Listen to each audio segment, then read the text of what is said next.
welcome back to the Harbingers D&D campaign. Woo! We are so excited to have you guys here with us tonight. Sorry if you see me waving my hand, there's a little tiny gnat in here. But we're so excited to be here back, as this is number 5 out of the final 5. Wait, no, there's 4 sessions left after this? This is the 5th to last session. Okay, so then after this session, there's only 4 left in the Harbingers campaign, which is crazy. Yeah, wild. Welcome in, everybody. Happy to have you guys here. Yes, welcome, adventurers. Thank you, Silver Dusk and Melody Wolf. Good to see you guys. So, couple announcements before we start. Okay, hold on. Sorry, my brain is not braining today, guys. Don't worry, it's not going to be long announcements. Okay. We wanted to say that again, like I said, there's only 4 sessions left. Today is number 5, and then after this, there's only 4 more sessions. So keep tuning in to see the conclusion to the Epic Harbingers D&D campaign. We will have a reunion episode that we will be talking about the date of at the end of all of this. We don't have a date currently set, but we'll keep you notified. Don't worry about that. Yes, Lady Noir, only 4 left after tonight. So tonight is 5, and then 4 more after this. So we're going to get to that final battle. It's super exciting. As for another announcement, we have finally gotten our campaign keepers online for you. So if you guys want to go ahead and go to rosemarypgstudios.com, that is our website for our studio, and you can get yourself your very own campaign keeper. They aren't spiral bound, I will say that, because Amazon sadly does not do spiral bound.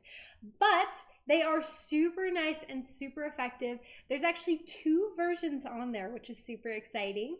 We've got our original edition, which has all the original pages when we first created it. It's got the notebook, character page, all the days in game that you can track, and it's got the major NPCs, minor NPCs, and then of course all the space for your session notes. Welcome NC1 class, good to see you. But yes, these are now available online at rosemarypgstudios.com.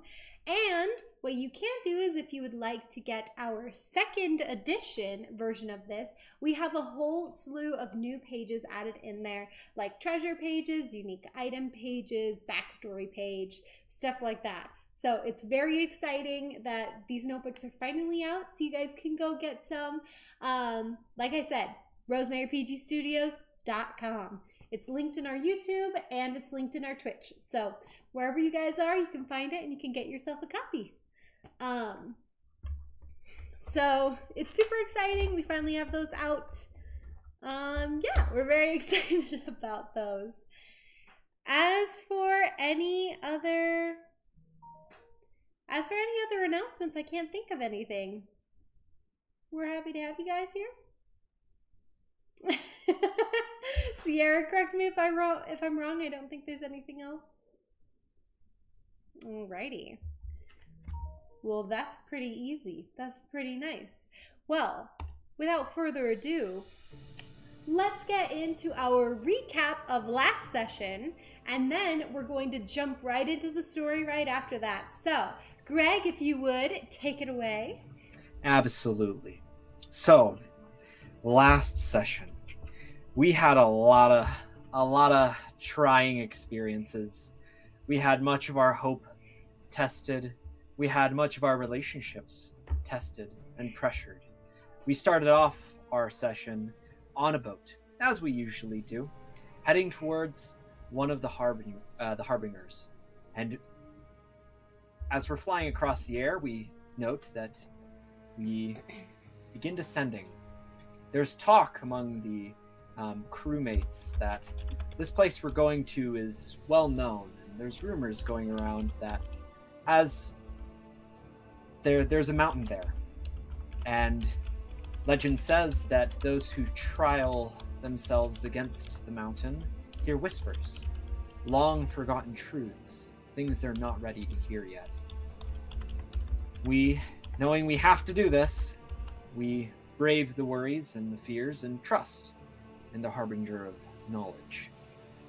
And so we continue forward. We make it to the base of the mountain, but realizing that there's some sort of anti-magic going on. We can't use teleportation, we can't use magic to scale this mountain. It seems we're going to have to use good old hands and rope.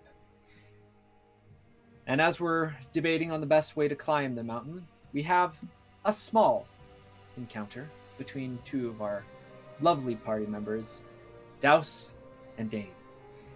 Douse approaches Dane and realizes maybe we're going to get lost. And so he offers her one of his magic items. But with a little interference from the audience, this ends up becoming less of a kind gesture of love and care and more a proposal. So it was a little bit out of left field. What kind of proposal? Douse. A business proposal. It was the whole one. The whole. He'll get her a better one later. He'll get her a better one later. Absolutely. That is the goal. If we make it out of this. But being a little awkward, Douse does not give time for Dane to respond, running off. Eventually, after we get our gear together and go grab Douse and perhaps his flustered mood, and Douse and Dane talk for a little bit, and I believe the consensus was, yeah, why not? I think that's what we came to. But with the joyous celebration underway, we get back to work. Gotta move. And we begin scaling the mountain to find, hopefully, the Harbinger of Hope. We scale and scale through many checks, some big scares, a couple people almost dying, fall damages. I mean, it scales. It gets bigger. Yeah. Yeah. But it's 1d6 for every 10 feet. Yeah, I mean, it's pretty bad. But we scale for like 2 hours straight, and we make it to what we thought was the top of the hill, finding out that there's more. And through some heartfelt roleplay and some discussion, we come to the conclusion that maybe we need to listen to the voices. And we find that the voices are voices of despair and self-loathing. And we come to the conclusion that perhaps to be hopeful in this situation isn't necessarily to torture yourself. And so we plug our ears once again. And that is when the I'd say familiar, you could use that word, the familiar of the Harbinger of Hope meets us and guides us to the top, the true summit. And there we speak with the Harbinger, and we get a well-deserved rest, calming, bathing, and all around just having a good old time with each other as a slight respite before the greater storm follows. Thank you. What a great recap of last session. So without further ado, let's dive right into the action. Or I guess not so much action as you guys are just resting. Let's see. As you guys kind of come to a point where you've taken this nice, easy rest, it has not been a long rest up here at the top, but you all do recover 1 point of exhaustion. by the magic pools and the magic pool here at the Harbinger of Hope's grotto. And Dusty, would you like to describe your spell you used to transport you all back? Yeah. So Dusty, he after everyone has gathered together and is ready to go, he holds up his staff and outstretching it to the side, he begins drawing sigils in the air, holding a hand up towards a tree in front of him. And as he finishes, the trunk of the tree seems to bend and twist, splitting in two, creating an opening. On the other side is not the edge of the mountain, but instead the base of the mountain. And on the other side, you can see a peak towards where the boat is, not too far off from the trees. And Dusty, he gestures towards the party, and he says, "You should be able to go through safely."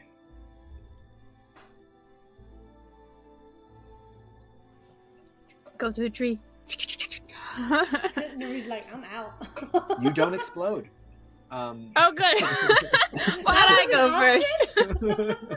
Oh, it's no question. Esmond follows you. I think. Amaris will head over to the tree, but stop and thank the Harbinger of Hope before walking through. She nods her head towards you, simply just accepting the gratitude. Douse is bewildered by the fact that the tree just parted. He has never seen this before, but he has seen similar stuff with the Feywild, so he's not totally shocked. He'll give a slight thank you to the Harbinger of Hope. Thank you very much for your kindness and for the wonderful relaxation. And he's gonna go on through. All right, and Dane holds your hand as well as you guys walk through together. Okay. And Dusty will then he'll leave last, and he'll just kind of nod toward the Harbinger, and he'll say, "I'll be back." before you walk through, Dabden's like, "Wait, I'm coming! Don't leave me!" Dusty, he looks up, he's like, "Oh, I'm still a little tired. Yeah, go on through." And he gestures. He's like, "Thanks."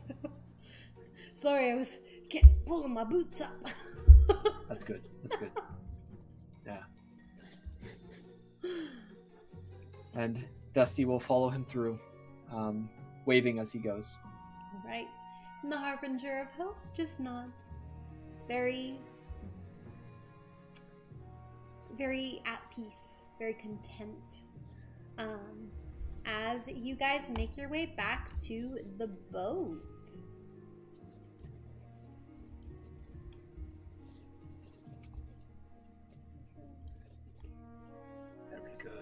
Very good. Okay. So Dusty will head to the hull and or the helm, I guess is what it is. And he's as he's walking up, he's like, "Oh, hold on. We need to make a stop first, correct?" As he's talking to Nuri. It was outside of where we're headed first, correct? Yes, to looks around if there's any kids. If there's no kids, then she'll say to kill you. If there are any kids, then she will say. If there's no kids around, she'll say, yes. To do the ritual for you. Tax just stay there like a little piggy. I'm right about I think it'd be funny if she looks around and then says to kill you, and that's when the kids walk in. Yeah, actually, that would be hilarious. yes. So To kill you. Tax and Ami walk in. The little pig is like happily trotting next to Tax as you go to kill you. And they just kind of stop and look at you. So do I notice them? Actually, I've passed perception of 20. yeah, I'll say you notice them walking Okay. out. And they kind of stop and they look at you. And you notice Tax, her hand falls down to her side where she's got her little dagger. And she puts her hand on the hilt of it. She goes, "Who do we need to kill?" Nuri's then gonna go, so that's why you shouldn't touch it. Because that's a deadly plant, and it could kill you. It can kill you. She's like, "Oh, okay, we're just talking about plants, okay." She's gonna weekend Dusty, because it's definitely not what she's meaning. Dusty nods. He understands. He's like, oops. Oops.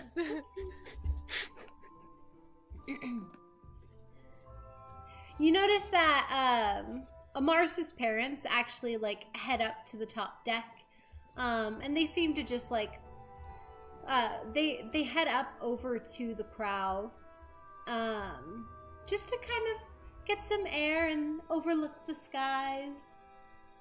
They're holding hands, or not more like not holding holding hands, but like you know how the lady will slip her arm through like the guy's arm, like holding arms. Locking arms. Yeah, locking arm. That's the word.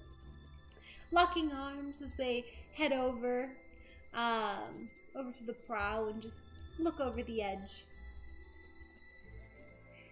And then they jump. No, not that. Esmond pushes them off. Oh, well. Wouldn't be the first time he's taken out family. Would not be the first time. Well, Ami and Tax end up, like, heading back inside, seemingly to head down to grab a snack.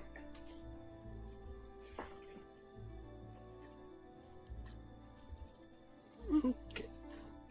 So currently, you've got Amaris's parents at the prow up here, and then, but they wouldn't be able to hear you guys here on the lower deck. So you've got the rest of the group pretty much. Well, I guess Dusty's at the helm.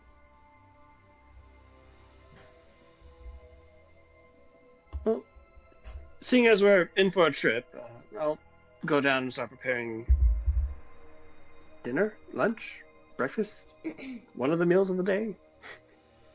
Oh yeah, when you guys get down, because you guys arrived there in the morning, right? I don't remember if we didn't like spend the night up there. Mm-mm. So when you guys, it was the morning, or it was midday. It was one of those. I think it Wait, was no, the because morning. Dusty pushed himself, so we got there in the morning. Because we were gonna get there midday, but he pushed himself. so now it is around midday. Okay. You guys spent the entire morning up there. Douse will go start making or preparing lunch with, I assume, the tough hammers. Yeah, with Ami and Tax just like down there trying to snag as much food as they can. Douse would like, oh no, you can't do that whenever someone's looking, but then he sneaks them a treat. That's cute. They super love you. I'm just a huge fan. Oh my goodness. Nova Flare says to use his inspiration to help Dusty have some choice for reincarnating, if it be. Okay. Alrighty, Nova Flare, we'll use your inspiration on that. Absolutely. Greg, if you want to mark that down just so that we can make sure we remember. Yeah. It's good to see you, Nova Flare. Welcome, welcome. Alrighty. Because you guys are now, let me put you guys on the map here real quick.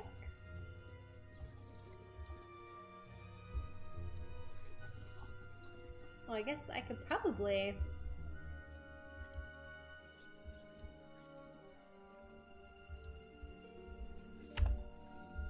That doesn't have to be there. If you guys are seeing what I just took off. No?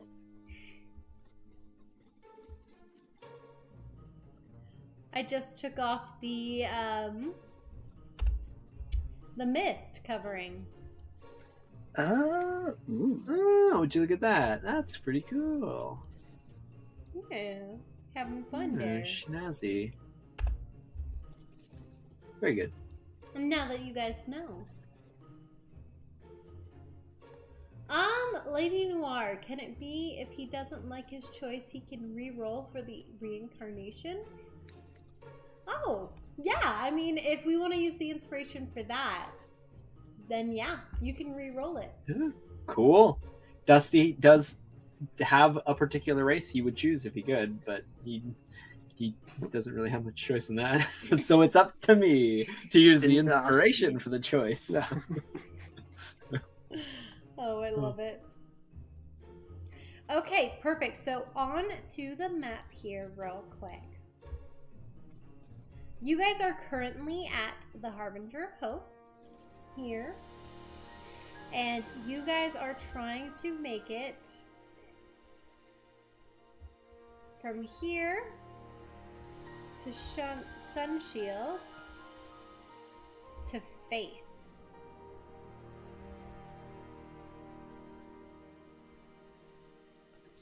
Sounds easy enough. Oh dear. And Says how the many guy who's days not left driving. is there? I said, sounds easy enough, says the guy who's not driving. Exactly. Yes, I'm here with my head in my hands. So I'm counting how much exhaustion I'm gonna have to take. How many days are left, Sierra? It says 8 days left, and that was in the morning. Okay. So still 8 days. So 7.5 days now. On the boat, the distance to Sunshield is going to take you 2 days, and then the distance to Faith is going to take you 1. So we lose 3 days. Okay. How many tokens do we have? Question mark. Let's see. We have hope, virtue, Humility. diligence, humility, knowledge. How many were there in total? We have 5. There's like 9. 9? I think there's 9. Oh, I thought there We're were gonna give 7. one more. We sent the other people to get the rest of them. The hooligansers. Yeah, they told My you parents. to contact them whenever you guys finished getting the rest of yours. Yeah, which Faith is our last one, I think. Okay. Then before bedtime, Nori's gonna send a message to them, be like, "Hey, just checking to see where you're at. We have 1 left to go. We'll get it in 3 days." They're gonna say, yeah, we have 1 left to go also. Wonderful. Which one? Where should we meet afterwards? I'll send another sending to do that. Thea is going to say, we just need to get Charity and Love, which is together. So 2 They're at the they're same one. spot. She's Where were like, they they're at the located? same place. That's what the map says. So where would that be? Charity and Love is in the Avalon Kingdom, like somewhere around Flamegate and Red Tide, down in this little forest section. Okay. Oh, across the entire map. So pretty much meeting back in the mountains. Yeah. Or Boulder Keep. But we could also use the rings to make it faster. I think that's gonna be the True, play. there will be a ring. So we could meet them down here. Yeah. That's a ring we know about. You know about that ring. Or meet them over here. Yeah. No, here would make more Well- sense. Where do we need to go once we have all of them? It can be done anywhere. So wherever we want. Oh, yep. Mhm. I was thinking we had to go to a specific place for some reason. We were told it was anywhere we wanted. Am I wrong, DM? No. Question mark? She's Okay. like, yeah, it can be literally anywhere you pick. Okay. Okay. Ah, For woo. for this specific saving the world, it can be anywhere you want. But once you fix this, like, use your wish to save the world, then you're gonna have to go kill Nubian. Who's in the Winter Court? And the Winter Court's in this area. Like, if we go through that, geography-wise, we'd be in the Winter Court. So, Multitasking. multitasking. It works. You're like, we're gonna be so efficient. Yeah, we can do it same day. Like, save the world and kill the threat same day. It's as simple as that. Usually they're done at the same time. So, you guys at this point, as you get back up into the sky and start like descending a little lower from the mountains while you're traveling, you do see the destroyed Lake Mount off in the distance. If you guys remember, that's where you first met the alchemist in the Versailles dynasty. It still exists? I thought it was just black goop everywhere. Oh, yeah, I didn't finish the description. So, so yes, as you see Lake Mount in the distance, it's no longer the city. It's just this black, goopy area with these giant black tentacles reaching up into the sky, and you notice that it is spreading. That Lake Mount wasn't like a huge town. It was a big enough town, but it wasn't like it was crazy big. And this area of like the wrens that have taken it over is way larger, like at least double the size of what the town was. Yeah, not good. Not good. As you are like traveling, you see a lot more wrens over on this side of the map. Oh, sorry. On this side of the mountains. You didn't seem to see a ton of wrens on the other side of the mountains, but on this side, there's wrens everywhere you look. There are patches that haven't been overtaken, but they're going to be quickly overtaken.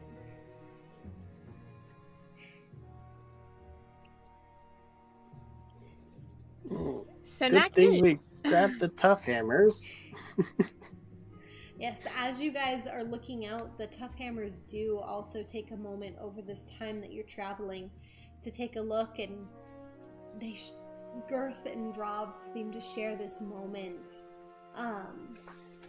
Just knowing that if they hadn't gone with you, they probably would be dead. Wait, did you say overtook Dragondale? Did I miss that?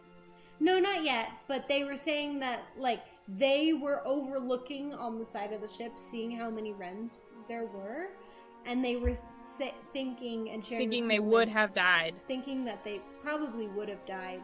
Okay, but You we don't don't know know. that because we don't know if Dragondale was destroyed or not. Yeah, you don't Canonically. know that, Canonically.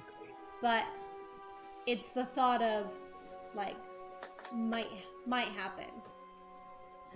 Things got bad. Really fast, we were right. Very fast. So, as you guys travel, is there anything anyone would like to do on these 2 days before you reach Sunshield? After getting a sufficient amount of rest to get rid of the rest of her exhaustion, Amaris has been like playing back in her mind what Nuri said about someone's got to keep the hope, and she's actually gonna go on the deck and just do a little musical number. Oh, I love it.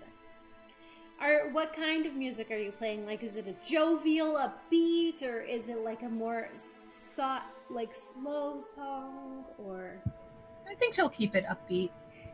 yeah. Nuri and Esmond shall dance to it. Esmond's a little reluctant, but you get him to come join you. And with you dancing, Drav and Girth end up joining in and dancing along. And Douse, Dane looks over at you and like she's sitting next to you as you guys are watching this performance, watching everyone dance, and she turns to you and she goes, "Do you want to dance?" I don't know how well my dips will be, but we can give it a shot. It'll be fun. And she stands up and turns to you and reaches out her hand. You'll take it and they'll start dancing. Or you'll go out to dance with her. Oh, fun. And you guys have fun. Have so much fun. And actually, Ami goes over to Ray Nymph, and Ray Nymph is like, "You want to dance, don't you?" And he's like, "No." Crosses his arms, and she goes, "Well, I really want to dance, so do you want to dance with me?" And he's like, "Fine." And Ray Nymph kind of like puts his feet on her feet, you know, and like swings him around and dances. To which Tax runs over to Dusty and is like, "Come dance with me." As she sees Ami dancing. Awesome. Dusty, he like looks down towards her, and he looks up towards like the horizon where they're headed. He's like, "It's okay. It's a straight shot from here." And then he'll go down and he'll dance with Tax. All the while he's like humming to the tune under his breath, just kind of dancing with her. Oh, how cute.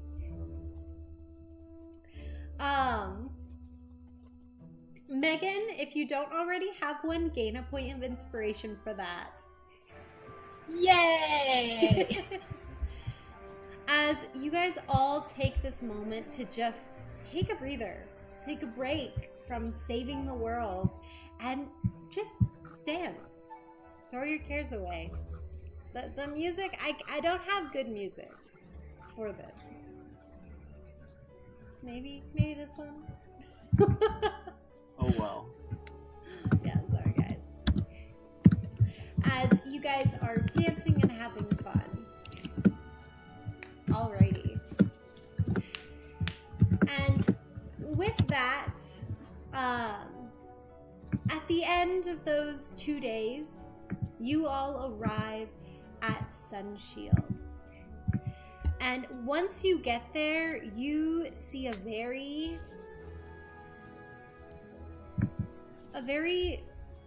morose sight. As when you arrive, you see that there are wrens that are reaching up and like waving around in the sky just outside the town, and it seems to be actually like encircling the town. Not quite, like it hasn't gone quite all the way around, but it's got a little more than halfway around the entire town.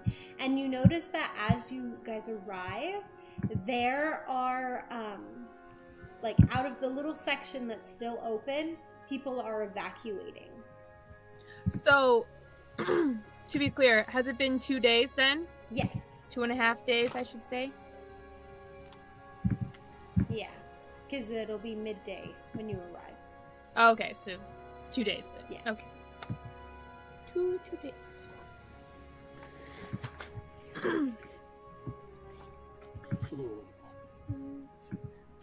Dusty?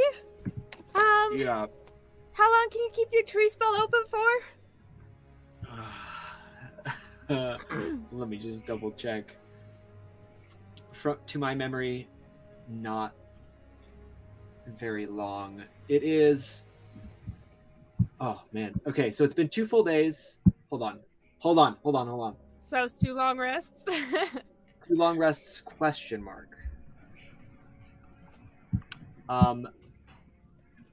The most important part is that it recharges my tree, my staff. You've had I 2 long regenerate rests. 1d6 plus 3, so yes, I'm full charges. I can do that 2 minutes. 2 minutes. 2 minutes. 2 minutes. Hold on. If I had known to prepare the spell, I could do it for a total of 4 minutes. But I have 2. How many times can you cast this spell? Just 2. Just 1 2? minute each. So 2 Oh, minutes total. so only 2 minutes. Oh. If we come back next dawn, I can do it for another minute. Done. Well, sadly, we don't have that time. You know. Yes. Nope. For some of the people still stuck in the town, we can just open it up, shut them somewhere else. We could get some on the ship and take them to the ocean. I mean, they're all evacuating. Well, you said it was closing in. Does it look like they'll make it, or does it look like it's gonna Yeah, sorry. get them? So it doesn't look like it's closing in rapidly. Like, it's at this point, it seems to have like gotten a little over halfway around the town, the Wrens. But they're not like moving rapidly to close it in. It seems like it's slowly moving around to trap the city in. So that's why they've been doing these evacuations. You think that by the end of the next day, then it will be fully closed. Okay. Based off of the speed it's moving.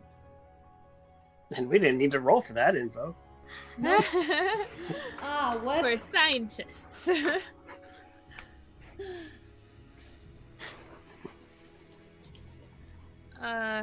Ray, sorry, Douse, you go ahead.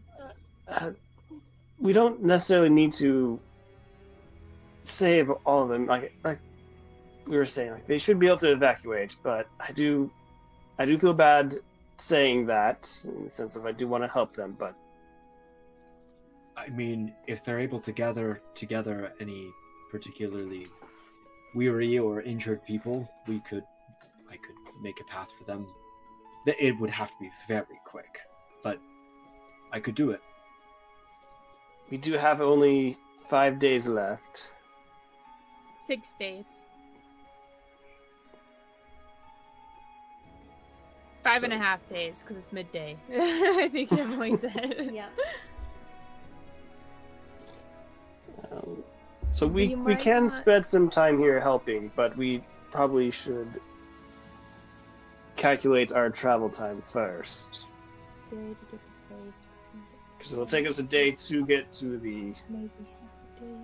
Herald or Harbinger. And it then a would day... Like 3 Plus. days to get back across the country at least, right?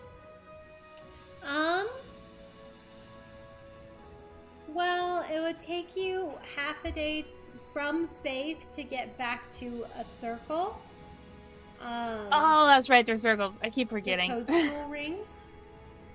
Yeah, you guys forget the other mode of fast travel in the game. We like the scenery. We like it. Even though you're in your super fast boat, flying boat. Vroom vroom.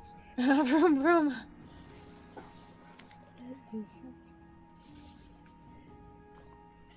Well, Ray does mention as she comes up, because she knows you guys are coming here. And she says, well, my friend generally tends to stick to the woods just outside of Sunshield. We could head out there. Sorry, my I- voice is a little on the fritz today. Too bad. I actually think that's a good idea, because us landing in the middle of town with our ship might cause a commotion, especially with the evacuation, might actually make them miss their opportunity to get out. And the Wrens do react more to anger and things like that, so it could make it worse. It might be better. Can you send a message to your druid friend and she could meet us at a certain spot and we could, like, throw down a ladder or something and pick her up on our way? Well, does she have sending? Is that a cleric spell? Oh, Question. there. It is. Also, It is a cleric correction. I was looking at the wrong spell. The duration is not 1 minute. It is 1 round. So it's actually 12. Oh! I get over 12 seconds. You got 12 seconds. Yeah, Take all so you we don't young, all your old. Go on through. Yeah. 12 seconds. So it's worse. Way Is worse. it 1 round 6 Wow. seconds, or am I It's Correct. 6 seconds. misunderstanding? So it's 12 total with the 2 castings. Okay, that's where the 12 came from. She goes, I guess I could, but she's not the most keen on the sending spell, but life or death, I can, well, I guess death. I in think this case. you should go ahead and send it to her because we don't even know if she's still alive. Because I'm looking at the Wrens. You're like, is she alive? we should call first. You notice that the forests off to the left of Sunshield remain very, like, untouched right now.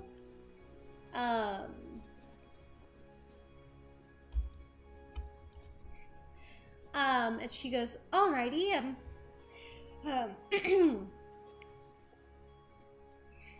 sorry. As she prepares to cast Sending, she goes,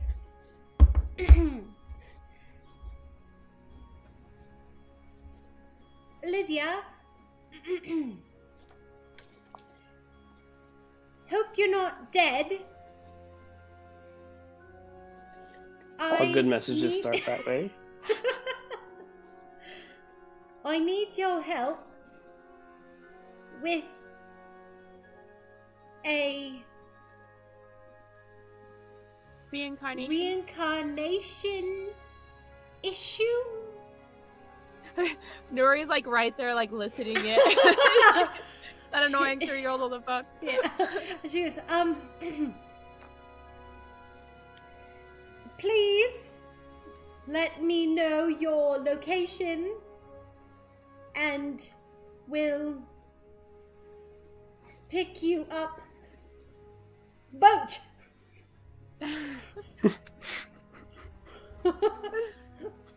Pick you up. Boat. Boat.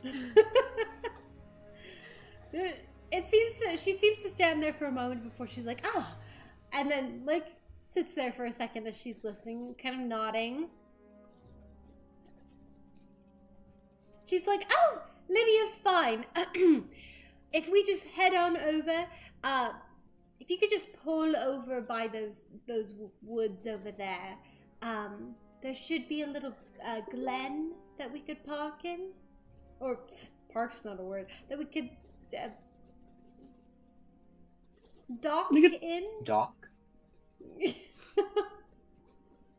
was like, they have carriages, they could park. So yeah, I guess that's true. So you guys are you guys gonna head over to the glen? Yeah, we'll I go there. think we should.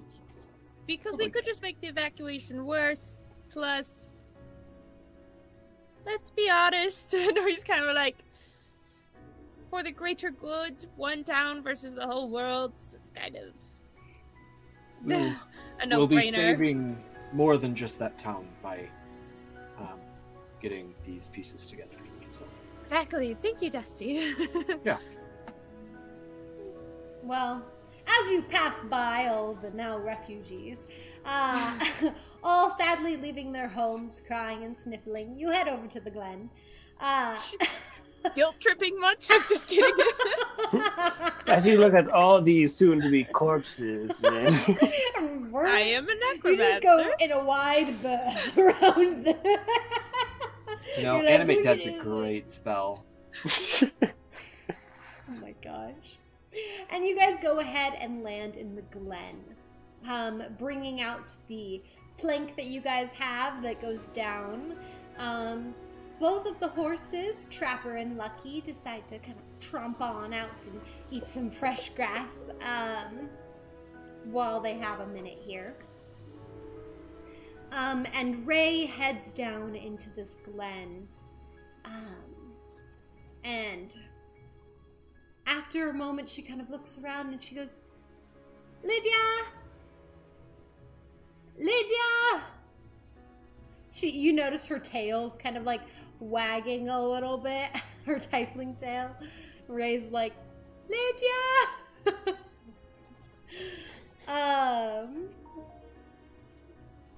And there's no sign of Lydia. will it be too late? At least for a few minutes. But after Melody Wolf, the wrens got her.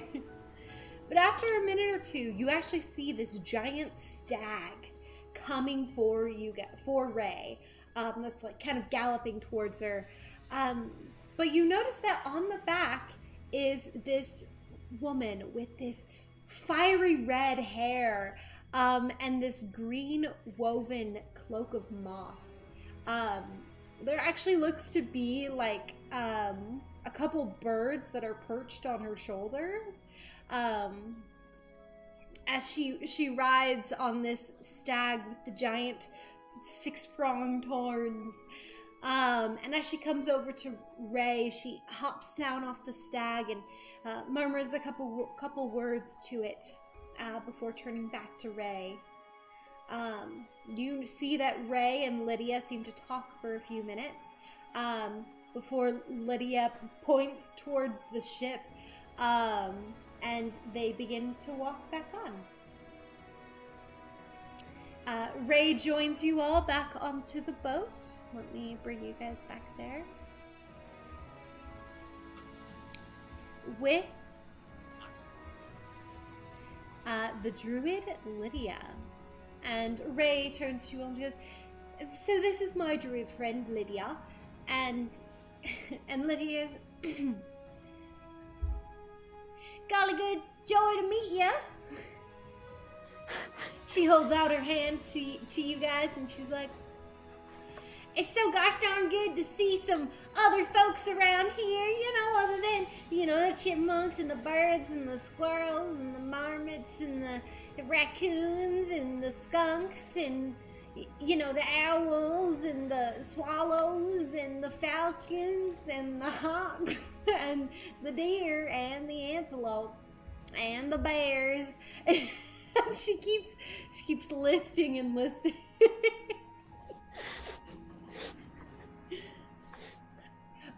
but it's good to meet some human life. Oh. Esmond, Yeah. could you take the kids downstairs? Maybe read them a book? Esmond says, of course, my love. And he takes the kids down to read a book. Thank you, darling. And you notice Tax is like, but I want to meet the crazy plant lady. No time. Well, it's mighty fine good to meet y'all. I'm Lydia. They call me Bird Watcher because I watch birds a lot. Not creepily, but I watch a lot of birds. Respectful watching. Respect. Just like peeping on like two birds building a nest, like, yeah. She's like, yeah, that's literally her. Like this. Oh, that's a nice twig. No, pick the other one. Yeah. Here's some soft moss to add to your nest. She goes, I see. yeah, so I'm the only one left in my circle. All the rest of them are dead now. Oh, I'm very sorry. Oh, yeah, it's very sad. But, you know, they're one with the earth now, and they get to go prance on their own deers and horses and whatnot off in the afterlife, so... She gives dating advice to the animals. It's canon now, Silver Dove. She's the matchmaker for the animals. Yeah. She's got like 2 birds on her shoulder that are just like chirping. They're cheap. They're cheap. Very shallow birds. The buck that she rode up on actually ends up just walking onto the boat. He's just chilling, watching you guys. He seems to be totally like at ease around you all. Awesome. And she goes, "Oh, that's just bailing. So don't mind bailing." No problem. What? Dusty will like look towards the deer. It is a normal deer, but just a big one, I presume. Very big buck. No, good. Dusty will like wave towards the buck as he says to him, glad you've been able to keep her company. And he nods to you, and I guess, oh yeah, you can understand beast speech, right? Yeah. He nods to you and kind of like does this little and like paws at the wood, and you kind of take that as like a, yes, she's good to me. I enjoy bringing her around. She set me up with my wife. Yeah, she set me up with my now wife and my mate. Very good. Very good. She does treat the animals well then. He like turns back towards Lydia and just kind of like nods, like a knowing druidic nod. Just like, yeah. And she's like, "Now, can y'all introduce yourselves to me? Because I don't know any of y'all. I just know Ray and she's a hoot." Not like an owl hoot, because, you know, they're different. Well, I'm Douse. Nice to meet you. This here is Dane, and And kinda a like fiance, just- I can see. I see a ring on both your fingers. So married. That means married. not yet. Ah, in the workings. In the inner workings. He's immediately regretting speaking up first. He goes, "Nice to meet the happy love birds. Go greet them," to the birds. And then the birds go and like each land on one of your heads. And Dane's kind of like, "Oh, like, well, this isn't interesting." Hi. he like immediately like looks at the other groups like, someone take the attention. Hi, I'm Amaris. Amaris, nice to meet you. Nice to meet you too. She goes over and she like grips your hand with both of her hands. Very strong grip. And she just shakes you like this. Very, very nice to meet you. Now you, pink hair, what's your name? I'm not trying to be insulting. I'm just trying to, get to know. Of course, no worries. I love knowledge too. My name is Nuri Tamaron. Oh, and here's a spell scroll for you to use so it won't use any of your spell slots to do the reincarnation. Oh, thank you. Where's the dead body? Oops, this is Dusty him. raises his hand. Oh! Well, I'm not dead yet, but I will be dead after They're gonna you kill me. So for you this. just want a race change. You don't like human? Kind of. It's a story. Well, Who I'm all's gonna on need to the- know if I'm doing a reincarnation on you. Yeah, who all's on the boat surface here? Right now, it's Ray, Lydia, Dane, Douse. I'll say Dabden is not here right now. Yeah. Amar. He doesn't want to be there for the murder. Yeah. Yeah, he's Esmond's like, I don't below want to deck watch as well. Esmond's also not on deck. Oh yeah, he's with the kiddos. Dusty will just kind of nod. He says, "All right. It's a bit of a story. So I'm not a human. I am what my father or creator would refer to as a buddy. I am comprised of magic and metal. I am not exactly. He like tilts his head. Human. I have a soul though. We talked to the harbinger of knowledge, and she said I had a soul. So she like walks over to you, like right up in front of you. Is like, interesting.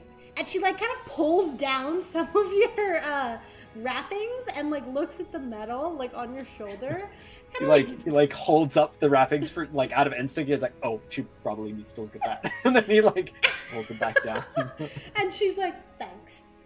Kind of pulls it down, not like super revealing. She's just revealing like a little like sliver for her to look at. Scandalous. Ooh. She's like, huh. And she like knocks on it, and you just hear this dun dun dun. She's like knocking on it. She's like, and you're capable of free thought? Yep. Well, that's another story. That's what I'm programmed to believe. That's what we're programmed to believe. You are familiar with the Harbingers, I presume. I've heard a little bit. Okay. It's through their magic that I'm able to be like this. Well, right on. Yeah. It's a whole thing, but with oh man, if we had the time and notebook, we'd catch you up. That's but we don't all have right. a lot of time. Sure I'm hearing that this is a quickie, you know, so who's doing the gacking here? Oh yeah, I got you. Dusty will pull down the wrappings by his mouth, and out will walk Dusty. Scorpion? Scorpion. She's like, oh, well, This isn't is what we that decided creative? Are you a Yes. druid yourself? I am. Oh Yes, my I am. goodness, that's amazing. It's so good to meet. You want to be a part of a circle together?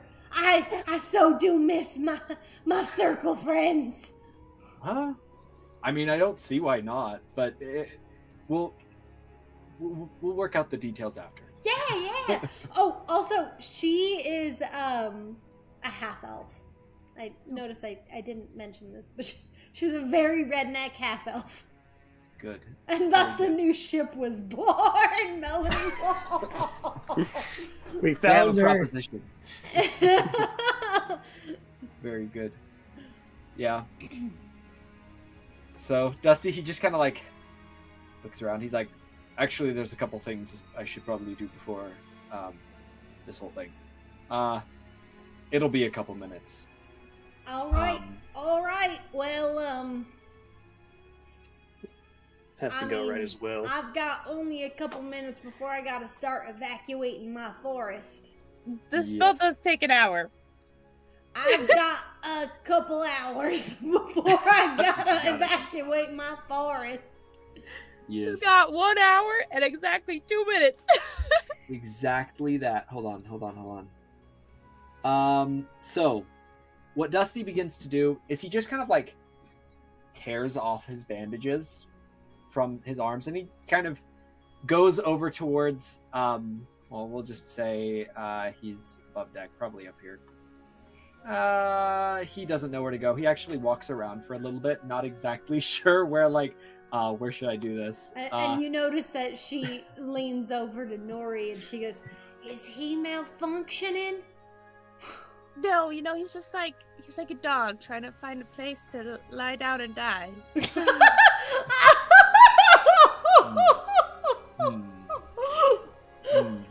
Oh, this is an I'm adequate so plot. sorry. Makes sense.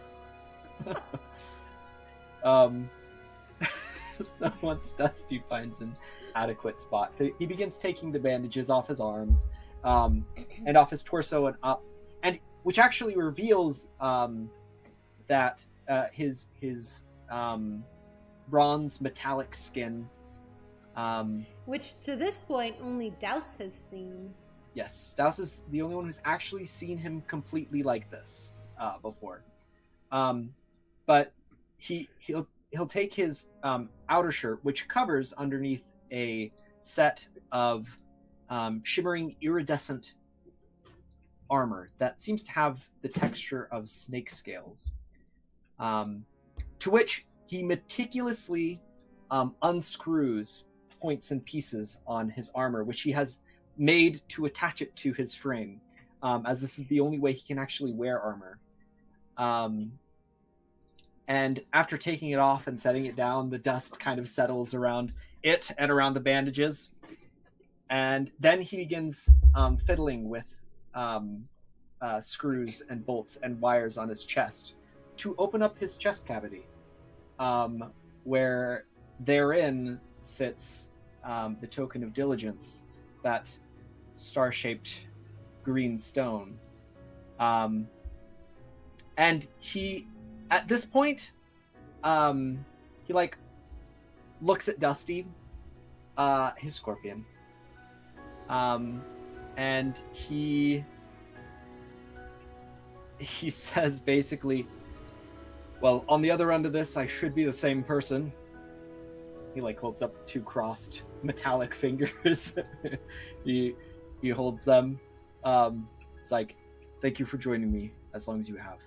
I guess I'll see you on the other side of this. High or low to Emily? Can I say something that Dusty does first, real quick? Yes. Dusty clacks his pinchers at you in response. And you notice that he actually gets down and kind of snuggles to your frame, to your metal frame a little bit. And then gets back onto his little tiny legs and is ready. And hi. Okay, we'll do high. Okay. Put that up, just so I have it marked. And then Dusty, he pauses for a moment, and he looks out towards the rest of the party, and he says something very similar to you all. He says, and the same goes to all of you who have been with me as long as you have. My life hasn't been a long one in comparison to many of you. I've only been around for... And he starts counting on his hand, which doesn't take very long, as he holds up 4 fingers. He says, 4 years I've been around. 2 of them spent in the desert. Well, 2 of them spent in my father's workshop, and these last month or so being spent adventuring with all of you. And he gestures, and he says, I feel that I've learned more in these past few months than I learned throughout the rest of my time. And he just kind of like nods, almost like he's like partially content. There's still something inside of him that's like unfinished. You can actually see his facial expressions, which you usually don't see. Miles had engineered facial structures for him. So as he's talking, he's smiling and frowning, and you can see his modular jaw changing shape, almost as a real face would. His eyes radiating a green magic that shifts slightly in hue as he's talking, almost correlating with his feelings and his emotions. And he says, if I don't make it through this, I have high hopes that I do, but if I don't come back, don't fret me. You should be able to get to our destination with or without me. you can mourn after the world has been saved. And yeah, just thank you. And he just kind of nods. Just a very grateful nod and a bow. And he just kind of looks towards you all, giving you an opportunity, very clearly giving you an opportunity to speak. As he, perhaps you feel this, but he understands that he can't just let you not have closure, just in case. Amaris will walk up and give him a hug. We won't forget you. And if this does work and you come back, we'll know that it's still you. It'll still be the same, just less metal. I suppose And so.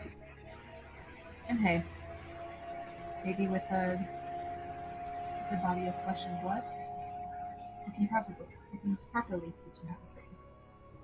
You can properly what? Teach you how to sing. Oh. Yes.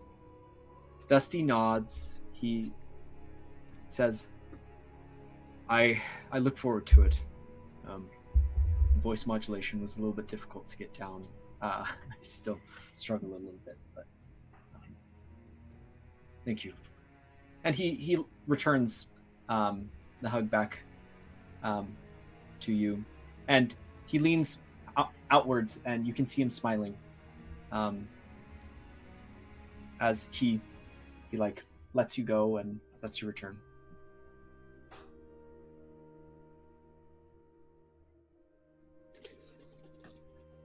Douse would walk over like, well, I still don't know exactly how I feel about this whole situation, but I will trust your judgment and see you on the other side. Kind of go in for a handshake. Yeah. Dusty reciprocates it, and he shrugs as you walk up. He's just like, well, I mean, I'm not 100% sure about it myself, but I feel like it's the right choice. If I don't do this, then I will end up dead on the other side anyways, so. Well, I feel a little less sure now, but anyways. It's okay. Thank you for taking time to listen to me. I remember our sparring match. I was going through a difficult time, and you were willing to do something for me, so. I still don't understand exactly what I taught you with that, but I'm glad it helped. I'm not 100% sure either. I think I was just a little paranoid, but new feelings. I hadn't really felt emotions like I have in the past couple months, and I was just dealing with it. All right. So. But thank you, anyways. Take care and see you soon. Yep. See you soon. The bros. Nuri Like will it's- go and give him a hug and a motherly kiss on the cheek. And when she pulls back from She's the hug, super married. super Super married, married. guys, super married. When she pulls back, she'll just go, well, I won't say any goodbyes because, it'll only be an hour. Yeah. Can't wait to hear all about the experience. You'll have to tell me in detail. I'm gonna write it all down Yeah, of course. and all of that good stuff and what it's like on the other side when you're getting reincarnated. Oh, it'll be great. So much research. Oh yes, the research. Don't I'll be sure stress to about it. I'll be sure to think about it on the other side to remember as much as I can. Thank you, Nuri. You've done a lot for me. You may not have assisted in the creation of my body, but you have been a mother to me on this adventure. And I thank you for that. I don't know if I would even be here with you without the decisions you've made and what you've shown me and the love that you've shown for me. Reminds me very much of my father. And I always felt at home. But I will see you. I will see you on the other side. And if the resurrection doesn't work, you are a necromancer. So You won't stay dead for long either way. No, I very much. Dead for I long. very much dead, and I will wait. I do not think 4 years has been enough of my life, so I will wait. It has not. And Dusty, no matter what, he will always be like a son to me. I know you have Thea, but you can always call me Mom. And she's gonna just like brush some dust off his shoulders. And just be like, I'm super proud of you, and I mean, you're gonna come right back, but you know, you're gonna come right back. I'm super proud of you, and you're great. And she just like starts to get a little teary-eyed, and she's like, "You're gonna be right back," and she's gonna turn away. Yeah, Dusty he nods, and he then comes down. Well, he's been probably on this floor the whole time, but he's like, okay, should be ready. And then he sits down on the stairs. Dusty has been sitting on his chest. Oh, also, I forgot, not to ruin the moment or anything, but he also spat up 83 platinum and 41 gold. Along with some, like, bits of preserved fruit tarts and several breakfast/lunches that he has participated in because he doesn't have a digestive system, so it's just been in his stomach. Also, Noah Flair's comments are really funny, though. What's Miles gonna think? I'm right now thinking... Some of it has to have been eaten by Dusty the Scorpion. Yes. They're all like broken and crumbs everywhere. Yes, Yeah, exactly Dusty that. the Scorpion. There's a lot of bread. A lot of bread for his time with the Tough Hammers, when they would make him eat bread. So.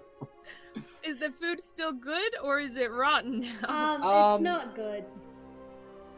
Nice. It's rotten now. Gonna just throw that overboard. Don't need that anymore. The Reds can have it. The Reds can have it. Gotta clean up the money No, that was it in can his stomach. It can be it can be fertilization for the ground. The forest can thrive a bit more.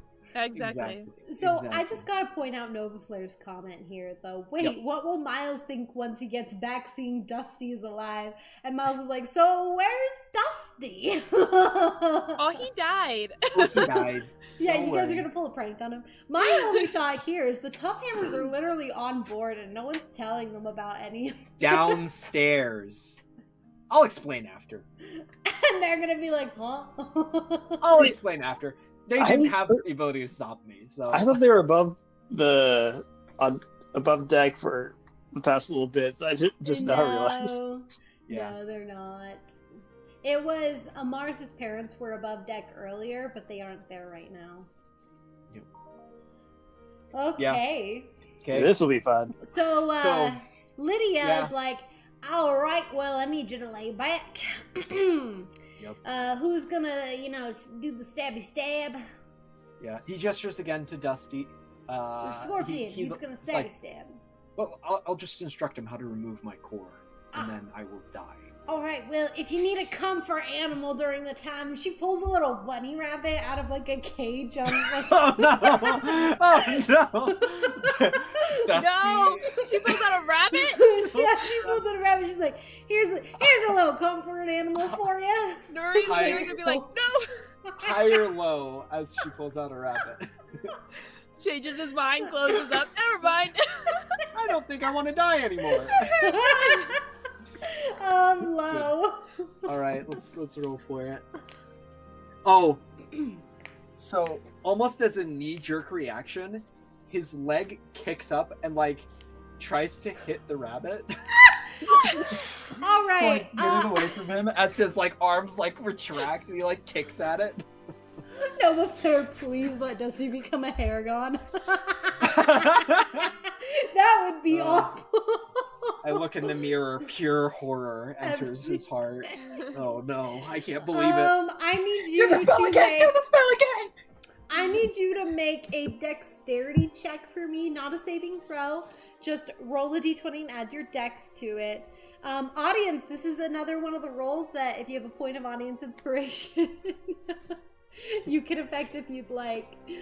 Greg, See move what over, class. please. I need to see if I have it. Dusty should try to kick things more often. I rolled a Dusty. 20. Wow, A Dusty. dirty 20. Greg, move to the side. Who has inspiration? Here, We hold can't on. see. I can read it up. Nova Flare reserved their inspiration, but we also have Seji, Roxy Bird, C1 Class, Steve, Jonathan, Nick, and Jams, as well as Thygon. Those are the people. So if you heard your name read. I mean, I rolled a 20. Guys, I'm hitting the rabbit. So you... Okay. So... Alright. Bye, Nova Flare. Or become Will a do. We will hacker. use your inspiration. We'll see what happens. Alrighty. So, Dusty, you kick your leg up as a knee-jerk reaction, and the rabbit goes flying out of her hands, and it actually goes flying behind you because you kind of kicked it up and curved it, and the druid's just she's watching the rabbit go, and it Yeah. Dusty's eyes are trailing the rabbit. His jaw is wide open as he's it flies off the boat. Douse will try to catch it just to at least keep us on a peaceful relationship with this druid that's about to help us. C1 class new moveset unlocked. her invitation to Roll Druid a Circle straight dex check, retracted. Douse, for me. Oh, he does not catch it. That is a 5 plus. Yeah, that's a 7. So you try. Okay, to, I have my inspiration. Roll again. Good. Very good. Oh my god. That's a lot better. That's an 18 total. 18 total. Alrighty. So. This druid just, she's kind of helping us. So with an 18, it is actually very difficult because it's not going in the direction that you're going. I'm gonna say with this, you manage to run all the way to the prow where it's about to fly off, and you reach out with your hands and you brush the edge of the rabbit's tail. The little fluff on the tail, you feel it, and it just so like you grasp onto the tail, but the rabbit's leg, as a knee-jerk reaction, kicks your hand and it falls out of your hand. Water whip! Go! And it goes and it falls, and you just kind of peer over the edge as it and falls right into a rend. Boys, go on.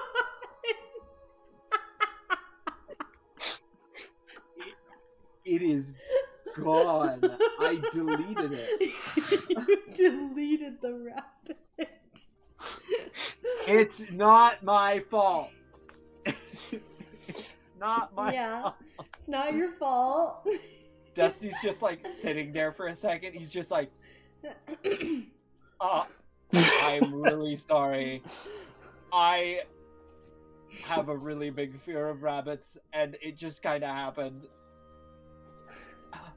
I'm going to have the audience, let's say C1 class, because you're messaging right now. You're the last comment. C1 class, I need you to say high or low.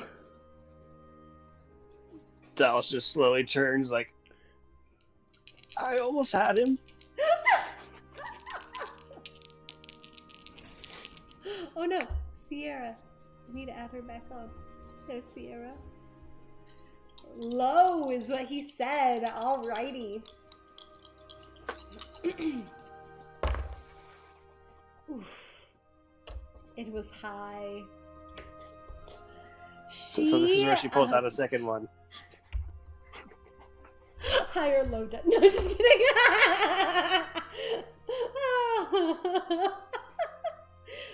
She just kind of it's that. that was a rabbit.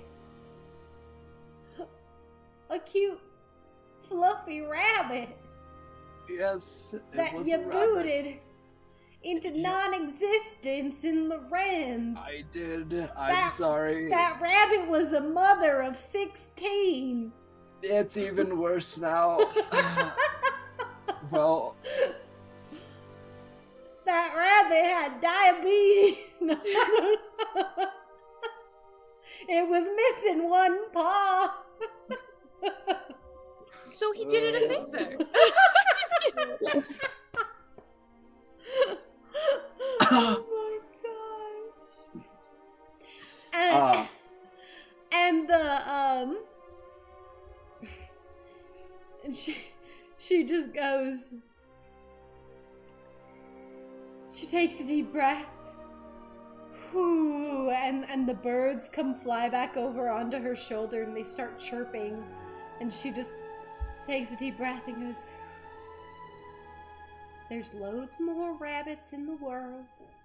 It's okay, that one just went to heaven a little early.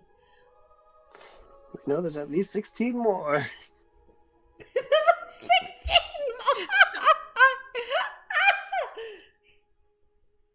It's children. We know there's at least those. And she goes, whew, it's all right. I spooked you. I pulled a furry beast into your face. Well, either way, let's kill you and get you resurrected. That'll make me feel a little better. Revenge kill. whatever. Yeah. Don't worry, I'll bring you back. Okay. Insight check. Insight check. Roll insight. Can I roll insight too? That was my suspicious. gosh, yeah. That comment deserves inspo. There's at least 16 more. All right, C1 class, you are officially giving Dane inspiration. So, Douse, you've got inspiration now. I love that. Greg got a 16 on insight and Sierra got a 21 on insight. You can tell that she definitely is, you can tell that she is intending what she says. That, yeah, that was a little upsetting, but at the same time, like, she's going to do the job that she was brought here for. She's not gonna just leave you in the dust. Because while she doesn't really understand why this is necessary to, like, do this to him, she understands that it's important to you guys, so she's like, well, you asked me to do it, so I'm gonna do it. You're also the only other human interaction that she's gotten in a long time, and she kind of doesn't want to screw it up.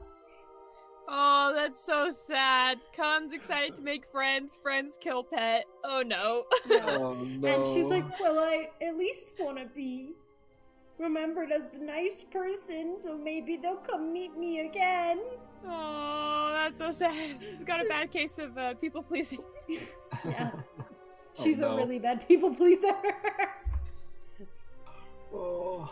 So should we play some music as he dies, or? Play the Titanic song. Amaris. Whatever's comfortable. Funeral march. Funeral I march. love that. I love Good. that. I love that. Okay, Oh, so okay. Amaris is singing this totally original song. Copyright neutral. Dusty will sit down with his chest hatch open, and he will instruct his scorpion how to remove his core. To which he knows how to do this, because this would be something Miles had shown to him. You will need to have someone to pull it out before the reincarnation begins. Dusty can't lift it because it's too heavy. He's too small. He's too small. Mm-hmm. Okay. Let's have 1, 1, 2, 3. I'm imagining, like, from Guardians of the Galaxy 2, the Baby Groot and Rocket conversation where he's trying to get him to, like, bring the bomb to the center. He's like, no, you want to hit this button, and then take this out, and then do this. No, this way. Exactly. Good. And the scorpion's just sitting there like, okay. Yeah. So, Dusty kind of Need to gestures sneak. towards Nuri. She says, "Make sure the core is lifted out of me. I don't think Dusty will be yes. able to lift it, but Of just make sure course. it's out of me before the reincarnation happens." Of course, Okay. Nori's going to be ready to grab the heart. Okay. Alrighty.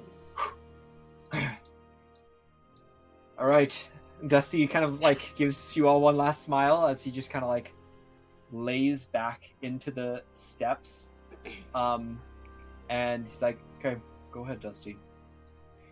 Dusty crawls into your core port, and goes, and you guys kind of see Dusty, robot Dusty, flinch just ever so slightly, and then the light flickers and fades from his eyes, and Dusty is no longer there.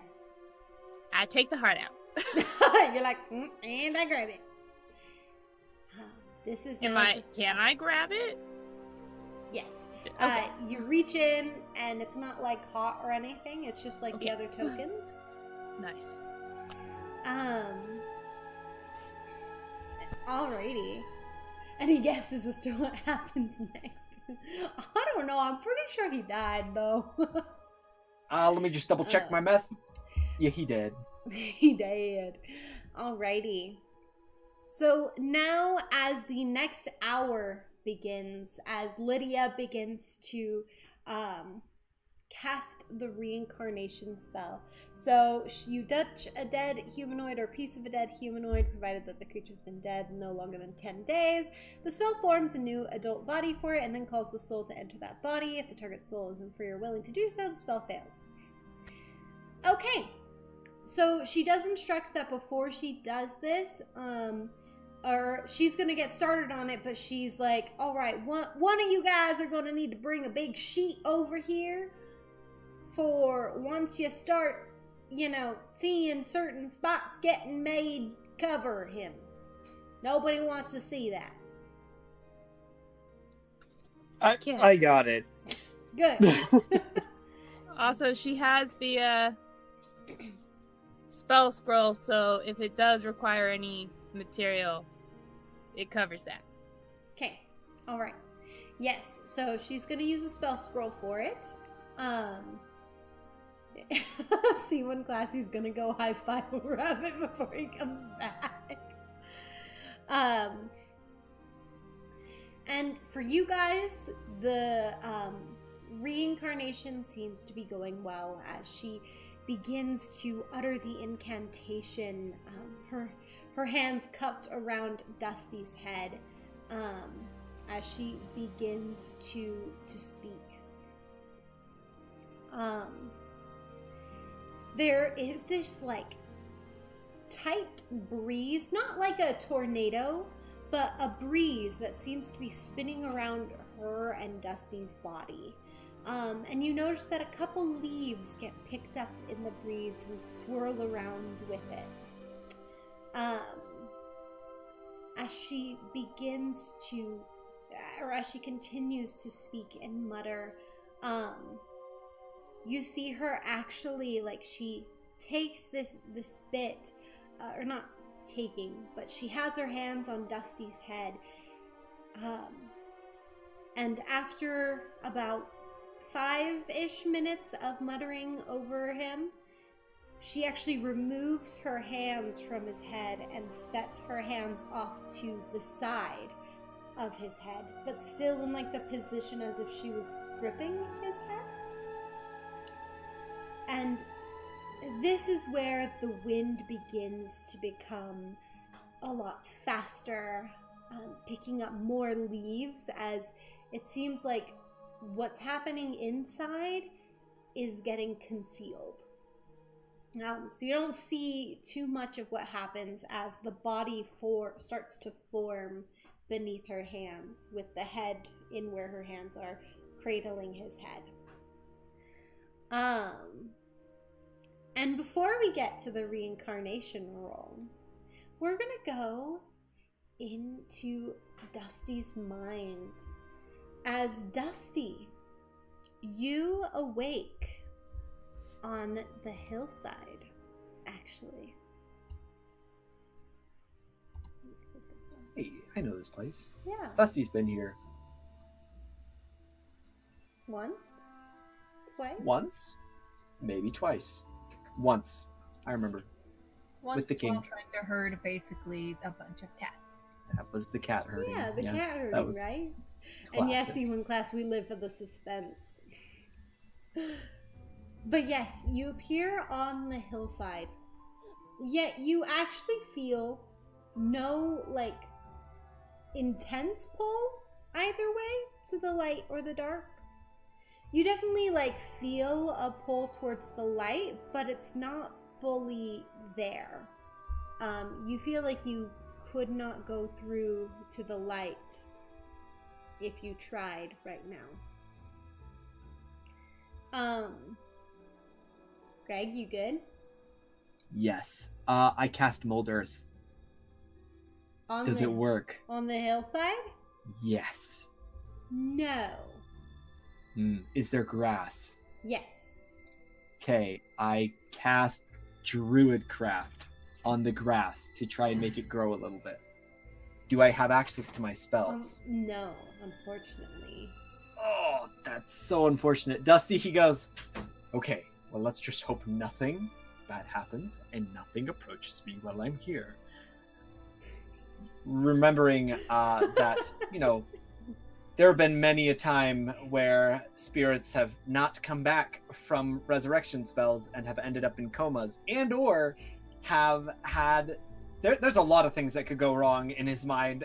He's just like, and I don't have my spells. He checks for his gear. I don't have my gear. Okay. Yeah. I was wondering when someone was gonna bring that up. He's just like,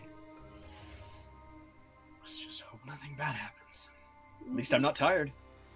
Yeah, not tired at all. As you begin to just kind of chill here, you do notice that there are two people waiting past, that you can see past on the Deadlands, or the Shadowlands, down at the base, that if you would like to go down there, you may go see.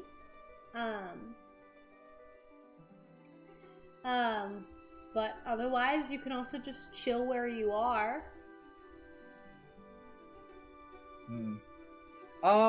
Dusty will go down. He'll go talk to them. I guess it's brother-in-law and his mother-in-law. I guess, kind of. If it's the same people he saw last time, anyway. It is. It is the same people. Miles's first wife.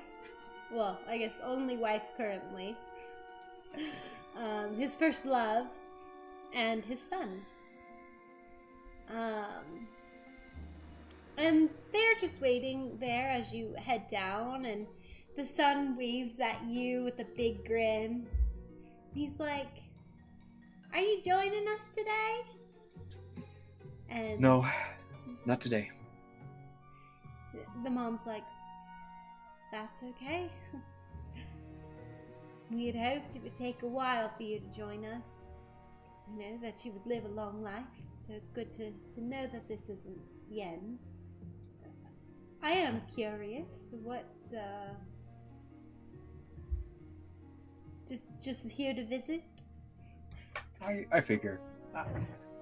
You might want some updates. I thought. Would love it. Things are going all right.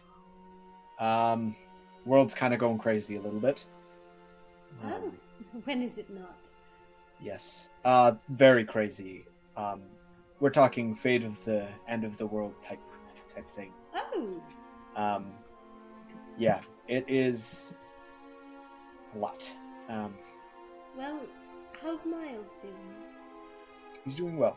He's helping us to keep the world alive. That's good. That sounds like my Miles. Yep. He's traveling with a member of the Winter Court. Correct me if I'm wrong. Is it Summer Court? No, she's Summer Court. Yeah, she's Summer Court.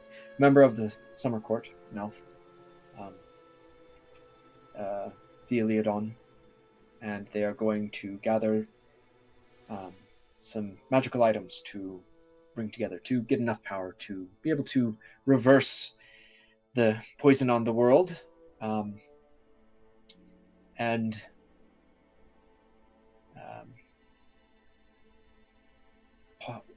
My core, what gave me the power to exist, was one of those magical objects. So here I am.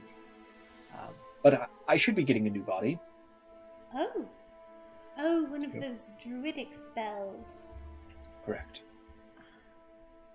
Well, good for you. It's good to hear that things are going well. Yep. Well as they can be. Please do send Miles our well wishes. Make sure to. Last time I did. I was happy to hear from you. That's good. I do hope that one day we'll see him again. One day. Not any day soon. He's got a long life to live. Yes. Got many more inventions. So do you. You've got a long life to live. Suppose so. That is the goal. We'll see. Well, as you guys continue to chat and catch up, it seems just fairly simple. As you feel like it's been a little while at this point, but also time is kind of wonky here. And at one point you hear this screech, this almost breathless screech that's like a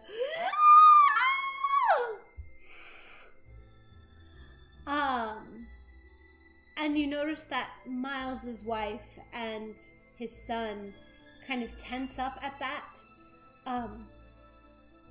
And she says, "You better run, Dusty. And since you're not passing on right now, we're getting out of here too." And she actually vanishes into the Shadowlands. And her son. Dusty's going to look towards where the scream is coming from. It came over to see what he can see.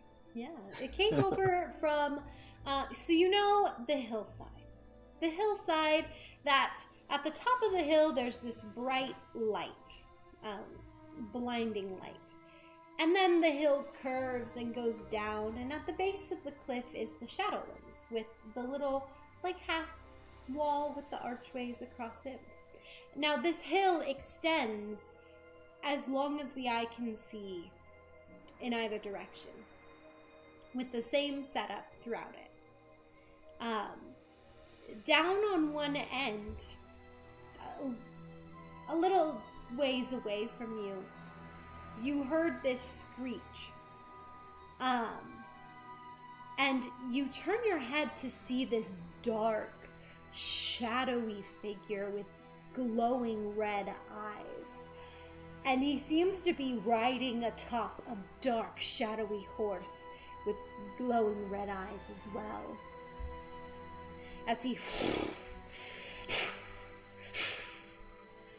Each stomp from the horse is searing. The ground seems charred. You notice that the big shadowy figure has a giant scythe just that he's like holding with one arm across his back and one hand on the reins of the horse. And this scythe is almost like the blade of it is almost as big as him. It's a very ginormous, ridiculously big scythe. You notice that he rides up, and there's another soul that just appears on the hillside, a little disoriented, and it looks over at this impending horse and begins to just call out in fright, and the scythe just comes down and strikes into the spirit, and the spirit at once begins to dissipate into these like flowy blue dust almost, and then you see it get sucked and pulled into the scythe itself. The horse reigns.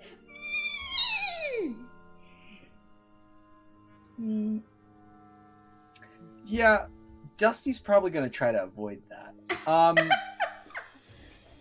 He is going to try to wild shape. It does not seem to work. All right. So he like gets this running start and almost like jumps up to try and wild shape into a vulture. And then he like steps back down and he's like, dang it. And he just starts running as fast as he can, as fast as his legs can carry him in the opposite direction. Sort of at a upwards angle towards the top of the hill, but Okay. it's just gonna run. I think You're that's like, the correct play. Fucking Nope. Every action is a dash action, baby. Every action is a dash action.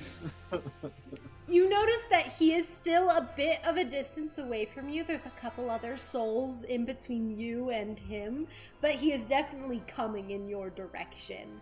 As he wields out his scythe and begins riding at full speed towards these souls, and you just hear the as he's coming up. You see a trail of smoke behind him as one soul begins to try and dart towards the Shadowlands to try and get away from him. And right before they can reach the archway, he snatches them in with the scythe, and they turn into the dust that gets sucked into the scythe. And he continues without stopping to start heading towards the next victim. Can Dusty pray? You can pray if you would like. Specifically to Heifer. Oh. Praying is a free action. Praying Right? is a free action. To Yeah, we'll Heifer. say that. To Heifer. Because his prayer goes something like this. In a very exasperated prayer, he says, Heifer, I hate having to run here while that thing is doing... And he just kind of like mentally gestures. With that thing. That. He's doing that. And I can't stop him. If I could just cast any spells, I might be able to help some of these people. Just, if you have domain over this realm at all, please lend me your aid.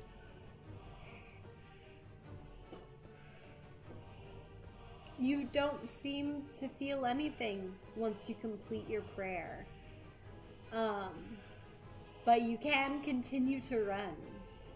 Dang it. He will continue to run. Frustrated, he just keeps telling himself, he's like, I have power, I have knowledge, I have to live. I can't help these people. As you hear the coming closer. Another screech. The rabbit blocks the prayer eventually.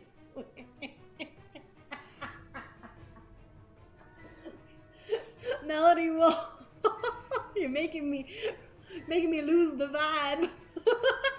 Can I give inspiration to Melody for that comment? Yes.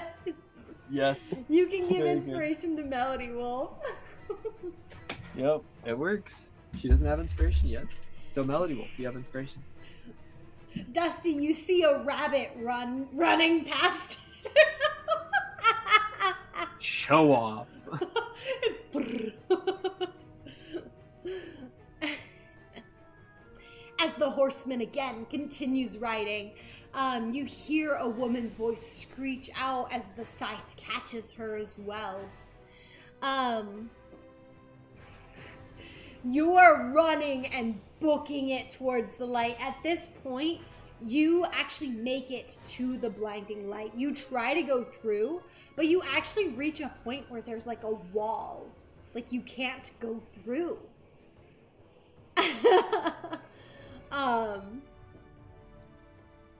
It seems very cold right now. Not the usual like warmth that people talk about going through the light. You hear the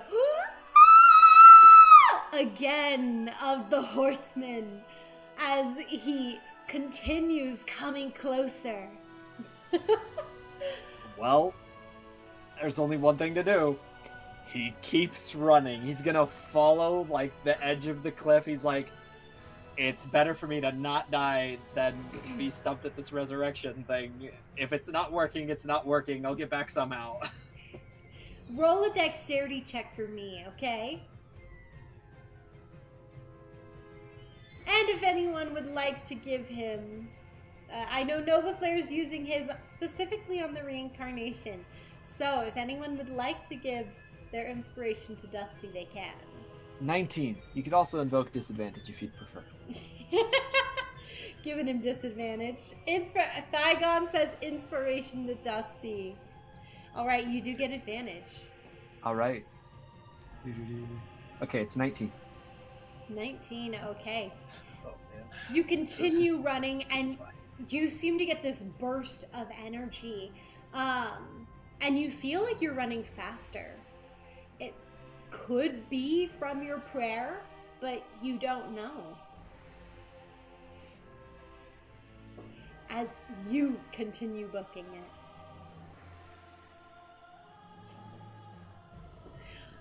Oh, the music is perfect. Boss battle music. You hear the screeching getting closer. You have one hand on the light, on the like wall in the light that's preventing you from passing. You have one hand on it as you are running down trying to avoid him, but you hear the coming closer as the horseman is coming upon you.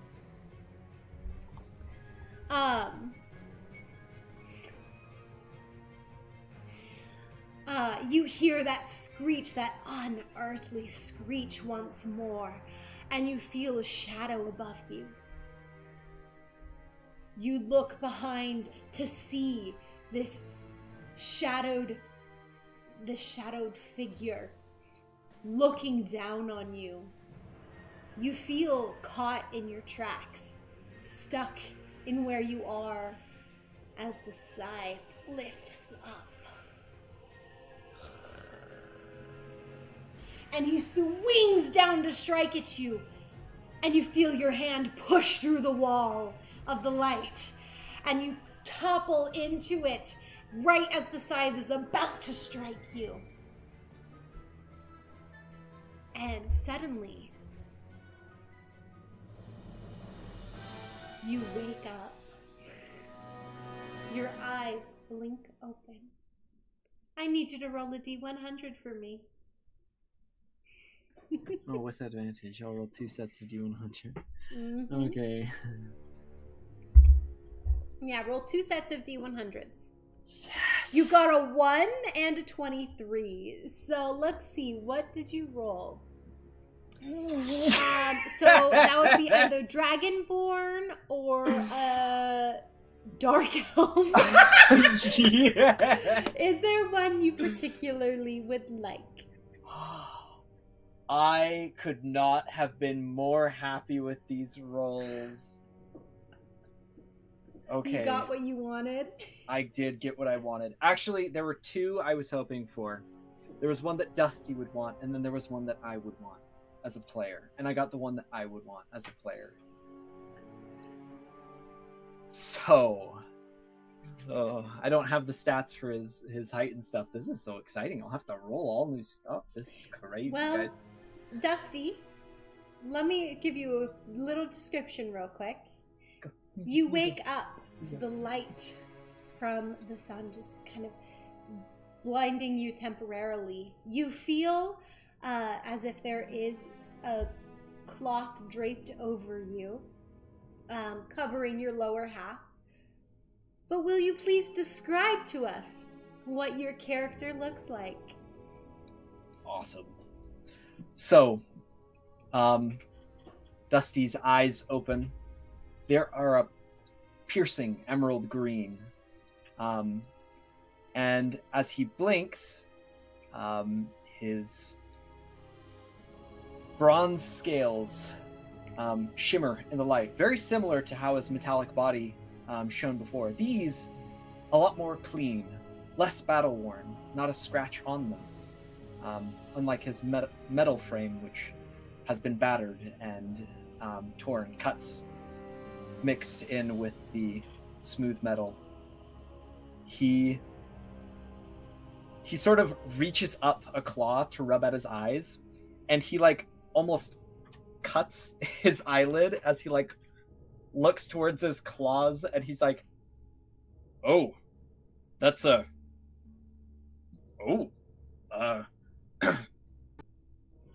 that this is very strange." And he just begins to like look towards his hands, and he feels them. He feels the palms of his hands, and he actually like breathes in, and he like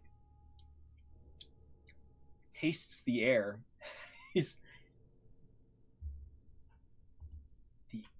The air has flavor, he says, just kind of out of the blue. And then he like he jolts real quickly, and he like looks to the side, and he like looks around. And then at this point, it seems he finally notices all of you. As he looks up, and he like sits up a little bit, and he just kind of like looks towards all of you, and almost as if this is the first time he's ever seen you. Like he's never truly seen you before. He like closes one eye, holds a hand up. He's like, "That's a lot more colorful than it used to be. I guess my father was a little bit short on my ocular receptors." And he's like, feels his hands. He's like, he touches the wood underneath him. He's like, it's so smooth. And he like feels the grains of the dirt that's on the ground, and he's like, it's so precise. He's just like in complete awe, and he like feels the cloth, and how soft the cloth is, and he's just like, just completely surprised. And then he just kind of like looks at all of you and says, "I made it, I suppose." Nuri's gonna give him a hug. Ah. A very tight one. You can hear the sound of him like smelling your hair. He's like, Superman. he's like, "Smell really different." And he's like feeling your hair. And he's like, "This is," and he begins like laughing, chuckling to himself, which devolves slowly into tears as he like tightens his hug around you. And he's just like, I can feel, I can see, this body is mine. And he just, at this point, can't hold back his tears anymore, and he just begins to bawl as years of pressure and stress and frustrations begin to devolve and just spill forth as he just begins wailing in a deep draconic growl. And he just sits there for a good long while, just crying. Nuri will hold him as he cries, and then also like motion to Douse and Amaris to come and give a group hug. Amaris will join. Joins. Dusty lets you in. Like ups and hugs. Big hug. He gestures for Douse to get over there too. He's like, come here. He go do it. Very good. He's also stronger now. 'Cause that's how Dragonborn work. Doesn't know his own strength. He doesn't know his own strength. It's not that much stronger. He's still very weak. Once the group hug comes to an end, Nuri will give the token of diligence back to Dusty and be like, and this is yours. She'll give it to him. He nods. He's like, yeah, suppose so. Does anybody have any clothes that will fit him? I mean, I think I have my spare clothes. Oh, I might not be the same size. He looks like roll. he'd be the same, or I guess, yeah, you're gonna roll for your size? I'm a roll for it. It is likely I'll be a similar size. He's a size 1. Rolling a D100 to see the size. I mean, between Canonically- Esmond and Douse, he probably will have a similar size to one of them. Yes. I mean, canonically, Dusty did have clothes from Drav. Tough hair. Yes, he did have clothes. And the clothes he was wearing before were from Drav. He was wearing pants that go just like past the knees, and then he was wearing a overshirt and a vest, and then wrappings around his further appendages. Okay. Let's pull it up. Okay. It is... Here we go. Yes. I'll roll. 1 second. It is... I believe I can find it just right here. Hey, if I had a PHP, I wouldn't have to use this online stuff. Who wants the online stuff? I guess I could have grabbed my PHP. I just couldn't grab it. Yep. That's fine. I went to the store the other day and Hold saw the new, like, 2024 or whatever That one's PHP. out? And I was like, I think so. Yeah, you Probably can get it didn't, on like get Amazon released and till stuff. November. But I was like, ooh, I was really I tempted think to get that's- it. Yeah. How much was it? 50? 60? About 50 or 60. Yeah, they're expensive. It's on Amazon. I know you can get it on Amazon right now. And then Just like how you can get our campaign keepers on Amazon. which never mind. I was gonna say something and I won't. Oh, sorry, no, you should say it. Spoilers. No, it's for a good reason not to say it.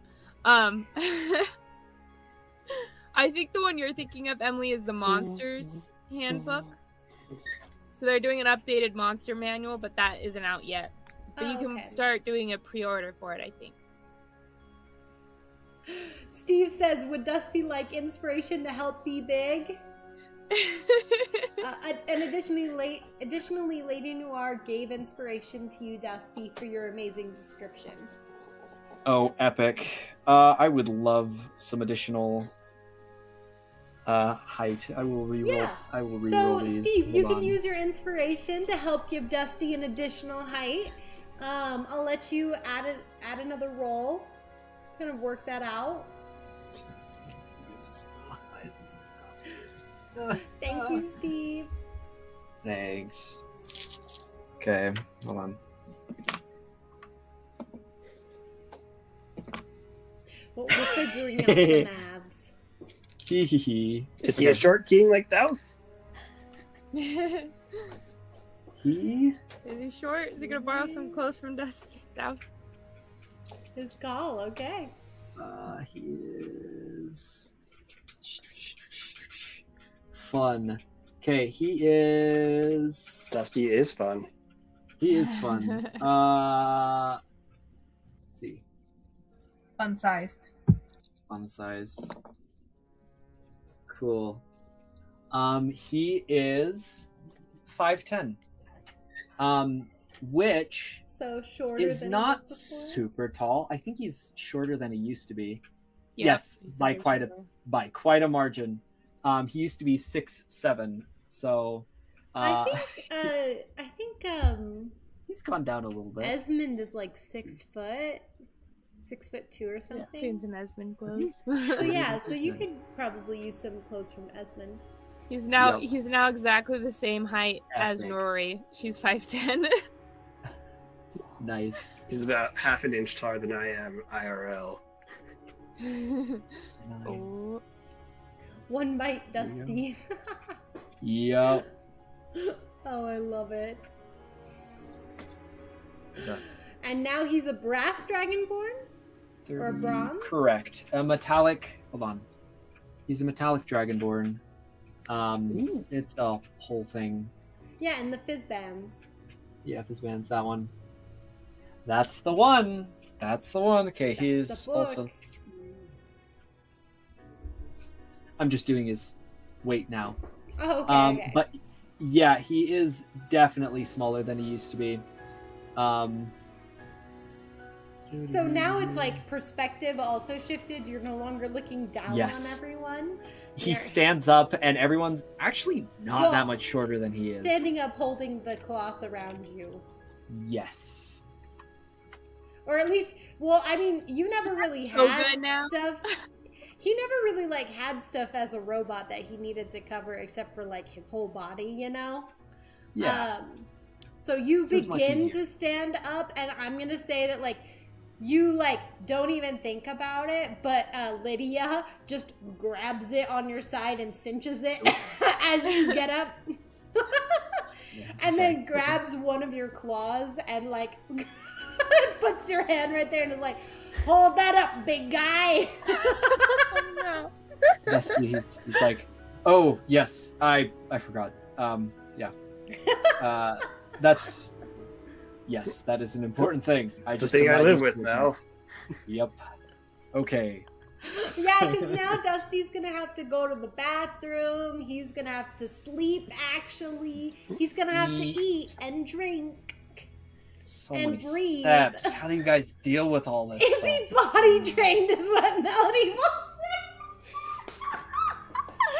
say? The first bathroom break will be a little confusing. He's I gonna mean, be he's like, had a I feel shave this oil urge. previously.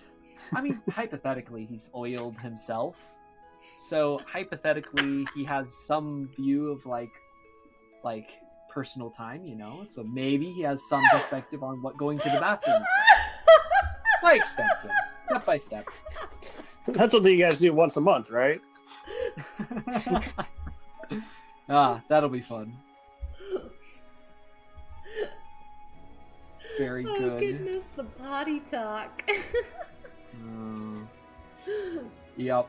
Oh, Douse and Dusty are about to get real close since Douse will have to train him. Oh, and Steve going, he's a real boy! A real boy. Steve, get inspiration for that one. Awesome. I love that. The only part Douse looks forward to is the teaching him about water. Douse is This like, hydrates you. you must drink this, but not dirty water or salt water. No, don't drink that. That will kill you. But it's water. It's dirty. Awesome. I'm so glad. Oh, we're gonna have to get some new art commissioned for ya. Wow, that's Yeah. expedited.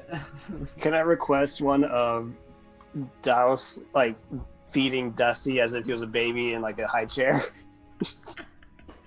That would be very funny. Douse sitting on some phone books so he's tall enough, and then That's right. That's right. I could probably do that. There you go. Gonna be shocked when his stomach growls for the first time. Yes, lady, you are. True. Dusty's no longer in my stomach. Why is it growling? Oh, Dusty must be hungry. Oh, right. Okay, so I love all the joking. So this happens. This has happened now. Dusty is now a dragonborn. Awesome. Yeah. Dusty will take his old clothes and he will he'll try to put them on, but they're super loose.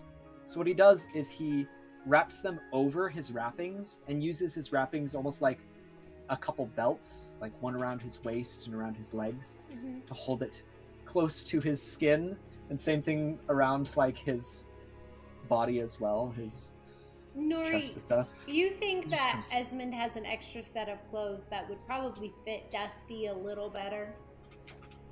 How tall was he before? Before this, Uh, because Esmond's 6'7" is how tall I was before. Okay. Now I'm And I think 5'10". Esmond's not either that far from 6 6. foot or 6'2". I think he's 6 foot. No. Okay. Nora would be like, we'll be able to figure something out.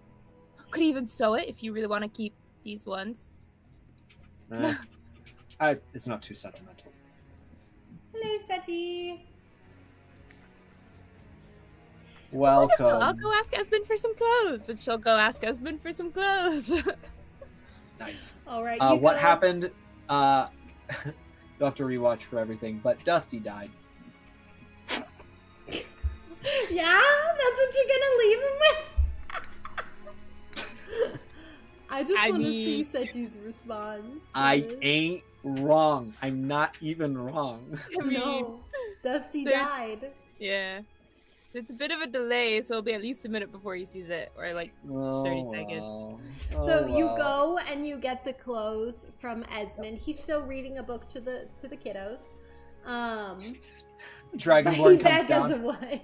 Hey Esmond, could I borrow your clothes? He's like, huh? Esmond looks up. Who are you? And yes, he has become a dragonborn. A brass or a bronze? I believe it is bronze. Bronze. Metallic. Yes, he is bronze. Yes, his voice being deeper is pretty awesome. So Esmond, doesn't have a lot of, variation in his clothes. So when you bring these clothes to Dusty, they're kind of on Esmond, they're form-fitting black shirts. You're like, dang. With form-fitting bottoms and stuff like that. But it's all black. Black as night. So Dusty, you get a pair of clothes that is just all black. It actually fits me very well. A little bit loose. Not Yeah. too- Yeah, just Not a too little bad. bit loose, and it's pretty nice. Dusty, he looks at himself and he's just like, there's something missing. And he goes and he takes a bandage or so, and he wraps it around his shoulder and places his I believe it's a dove feather. He places that on his shoulder and he's just like, it's still weird. Oh, I love it. I love it. Oh Alrighty. well. Well, now that this has happened, Lydia goes, well, I'm rightful glad we were able to get that all here or there sorting. Yes, thanks for your help. And no problem, metal boy. Thumbs up. Yep. Would you And- like some gold for your services, or? Nah, it's okay. I don't deal with gold too much. I don't like money. Oh, we'll take some rations then. Food? Oh, yeah, I'll take some rations. She'll give her 4 rations. All right. She happens. What am I kidding? She'll give her 10. She just brought back Dusty 10 rations. All right, she's like, oh, thanks, and like stuffs them into her bag. That's kind of overflowing a little bit. You notice that, like, in order to like fit all the rations in, you see her pulling out like piles of mud and like throwing it out of the purse, and then stuffing the rations in. Nice. She goes, alrighty, well, invitation still stands if you guys ever want to visit, and, well, you metal man, if you want to ever join the circle, I guess we'll talk about it. Yeah.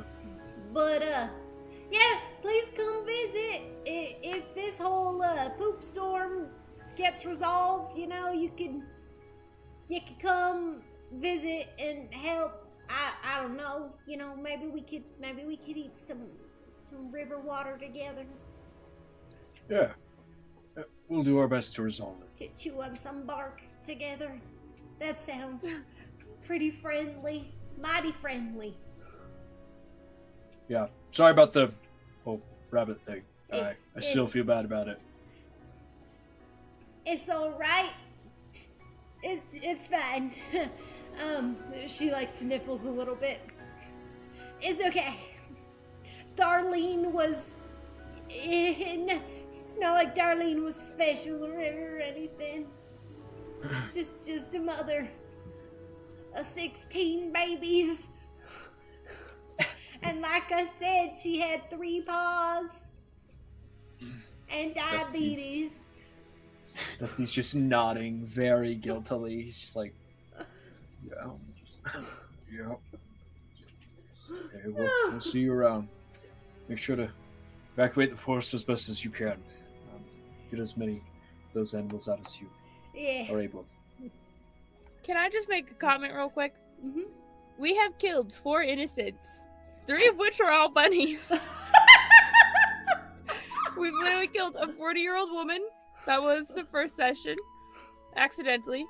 Then we had a mommy bunny, a magic bunny, and now Darlene, the bunny mom. The bunny mom.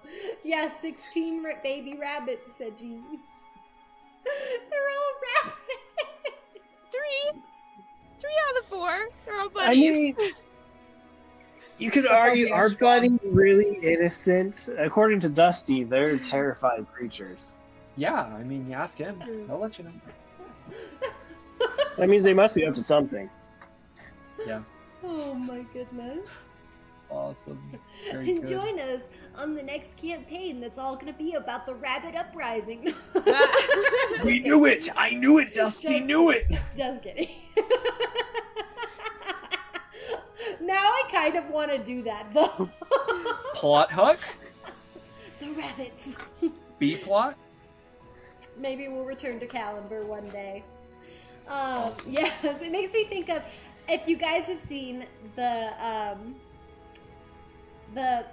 Holy Grail, The killer rabbits. the Monty Python, Yeah. the white killer rabbit, yeah. Look at the bones! That's just a rabbit!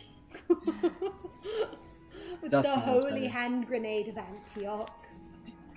1, 2, Dust- 5. 3, sir. 3!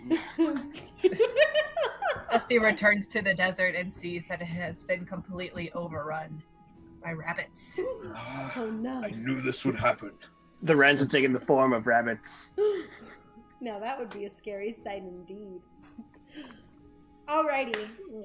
So, as Lydia prepares to part ways, she hops back onto her dear friend. That sounded really wrong. Her friend, who is a deer, a buck, if you will, hops on his back. And, They can still be dear friends. yeah, they're dear friends. Yeah. And she's like, all right, well, right on luck with saving the world and stuff. I hope this was helpful. Yep. Deeply. Yeah, we'll do our best. All right, metal man. I'll see ya. Dusty waves as she leaves. He's like, you know, I might actually contemplate going back and joining your druid circle. It's not good to be alone. Is that ship actually becoming legitimate? Is this happening? The ship. Yes, we are on a ship. Did she ask for consent before hopping on her dear friend? I don't think she did. Well, Unfortunately, no. they're good friends, so like, it's fine. They know each other. Yeah, This they is know their each relationship. other. Yeah, he likes bringing her around places. Yeah, exactly. Dusty will gather up his equipment and stuff, which feels a little bit lighter on his back, but also weirdly cutty, because like his skin feels more than it used to. It's just sort of a mix of stuff, but he ends up deciding to keep the wrappings. He reties the bracelet from Tax onto his hand. He places his sand ring on the same arm, and he takes his wrappings, which he's actually found to be very useful, and isn't fully comfortable like showing all of his face. So he kind of like wraps them around his neck. Think like Aizawa from like My Hero Academia. He like just kind of like clumps them all around his neck. He's like, that'll do for now. Still not too keen about the whole black thing, but we'll get to that when we get to that. And he just kind of like hand waves. Sorry, you're looking a little emo right now. It's okay. He has his like snake shimmer iridescent snake skin just piece on. So Yeah, there you go. Adds a little color. You got A your little color. bandages. the plate mail. Alrighty. So, for this, after this stop, you guys get back up into the air. Oh, well, here's the thing. Dusty is no longer there controlling the ship. But you guys head over to the controls, and you recognize that the ship is actually controlling itself. Like, not like it has a mind of its own, but as it still has the power and the energy it needs, it's just not as, like, juiced up as it was with Dusty, like, controlling it all the time. So, you guys can still direct the ship and can still fly it. Okay.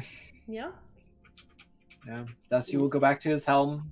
He'll just kind of like take a few steps up. And then he like pauses. And he stands at the top of the helm. Sort of contemplative, like or contemplative. And he's like, he like puts a hand to his forehead. He's like, this is gonna be one heck of an explanation to the Tough Hammers, huh? Just the Tough Hammers? Well, I mean everyone, but I mean specifically the Tough Hammers. Easy peasy. We just say we fought some things and you died, but there was a druid who brought you back. It just came in a different form. Close to the That truth are would the be best. lying. I mean, I technically did die You did die. to a creature, This is and true. now I was resurrected By by a druid. a druid, and this is Just a lie. just me now.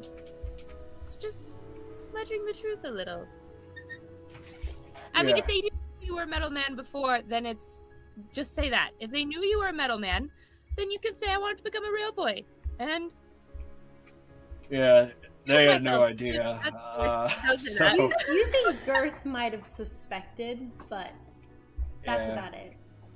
there may have been some suspicions, but aside from small things here and there, I think I kept it pretty well under wraps. He like hugs at his wrappings. But either way, I probably should talk to them. Well, and he like takes a step back from the steering wheel and begins walking down very robotically, as he seems to have a goal in mind now. You actually see him like, he's been doing this weird thing where as he's like walking around, he like takes a step a little bit too far or like a little bit too short. And like he's been like bending his appendages mumbling something to himself about the joints being better on this body. Stuff like that. That's funny. As he walks downstairs, Nori's gonna look to Douse and be like, "So you want to try and drive it? You were in the ocean, ocean." I can give it a shot. I've been on a boat or two. Wonderful. That wasn't moving in 3 dimensions. You'll be fine. Douse will take a look at the controls, see if there's It's any just like swimming in the resemblance ocean, to right? the boats he's aware or he knows. Yeah, so this boat seems to look like any ordinary boat. The only thing different is that next to the wheel, right, is like a little like wooden like box pillar that comes out to about like waist height, and it's got a panel with a couple buttons on it. You don't know what those are for, but Dusty, you don't really ever see him pressing those whenever you've seen him running it. When I've seen Miles press them when he ran it. A little bit.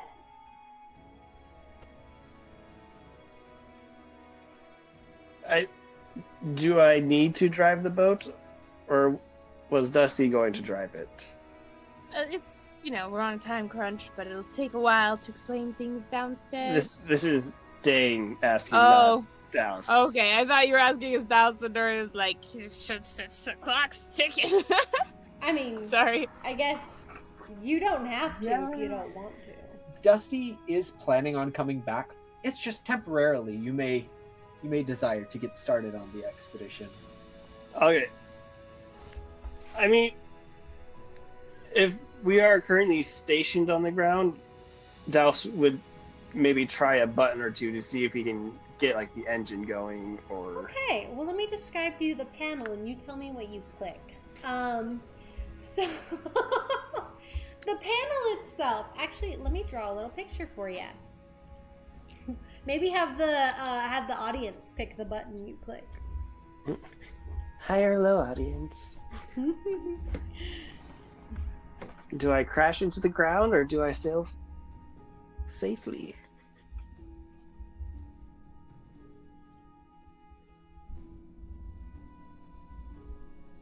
Assuming we're doing a first person to type thing.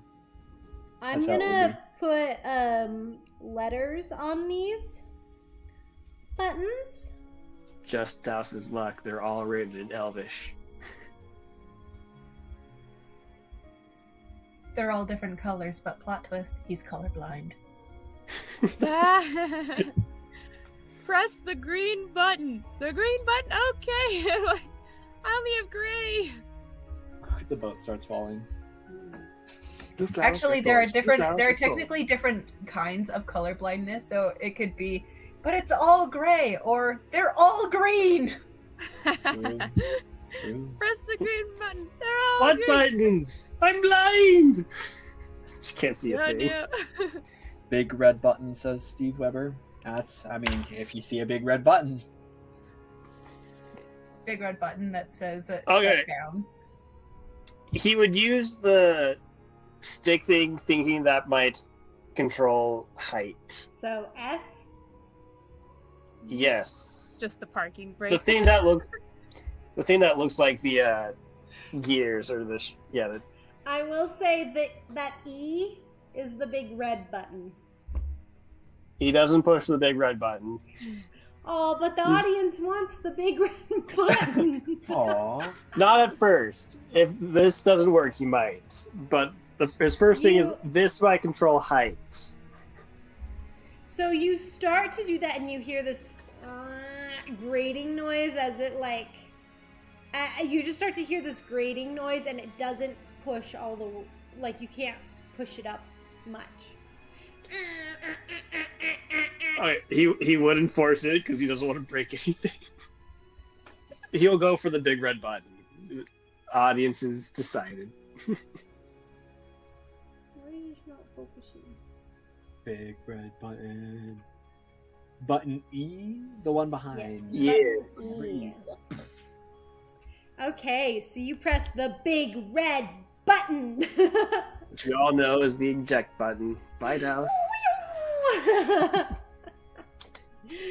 Oh, I love it. Right into the Yeah, rams it was- below.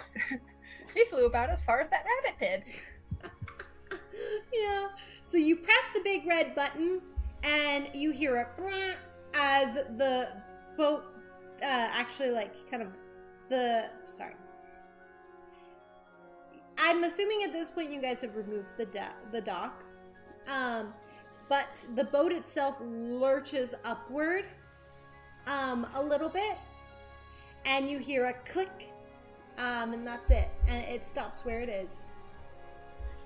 Aha!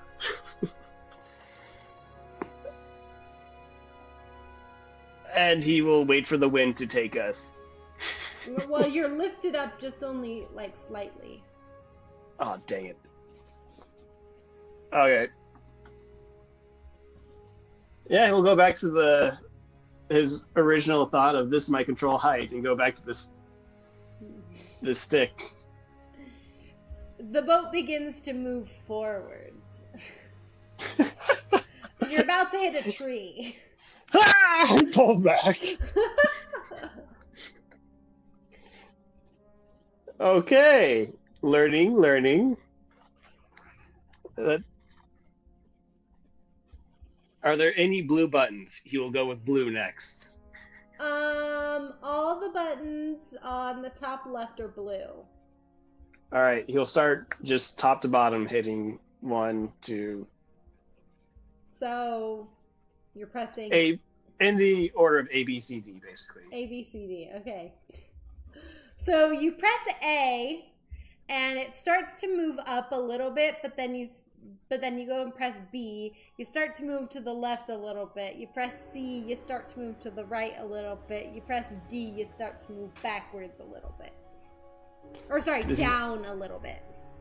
This is all he needs to know. He starts ascending and just has the stick, and that's all he's going to be touching. Ascend, descend. You start going up. I get it. That's funny. Oh, and then forward, because it's F. Yeah. I get it.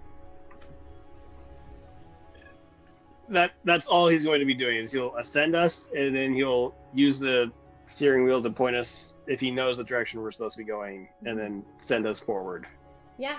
And then you can just move the WASD controls on hard mode. Yeah.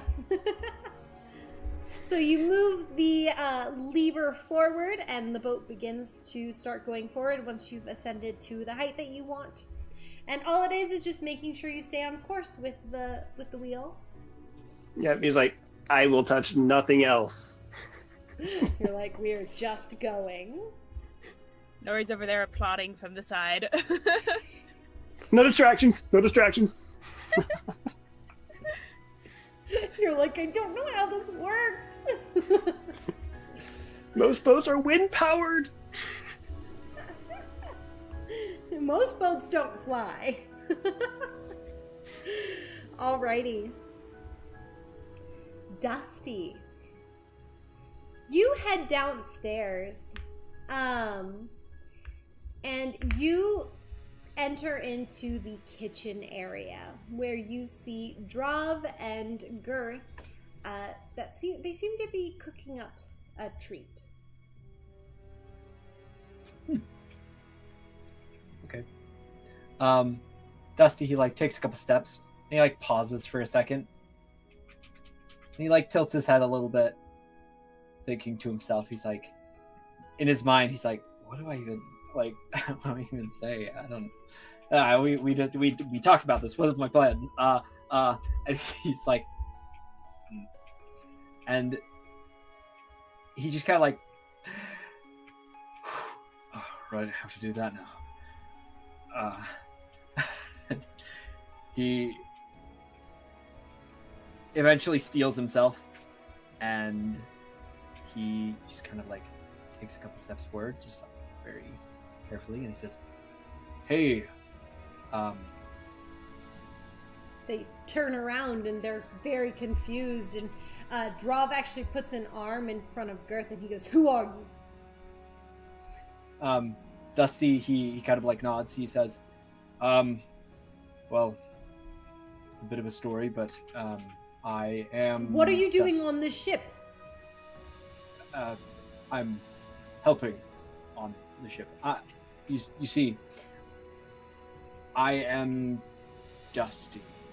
And actually, at this point, like, his Dusty the Scorpion, like, comes up in between, like, the folds in his, like, his bandages, and kind of, like, stands on the folds, and, like, looks towards the top hammers.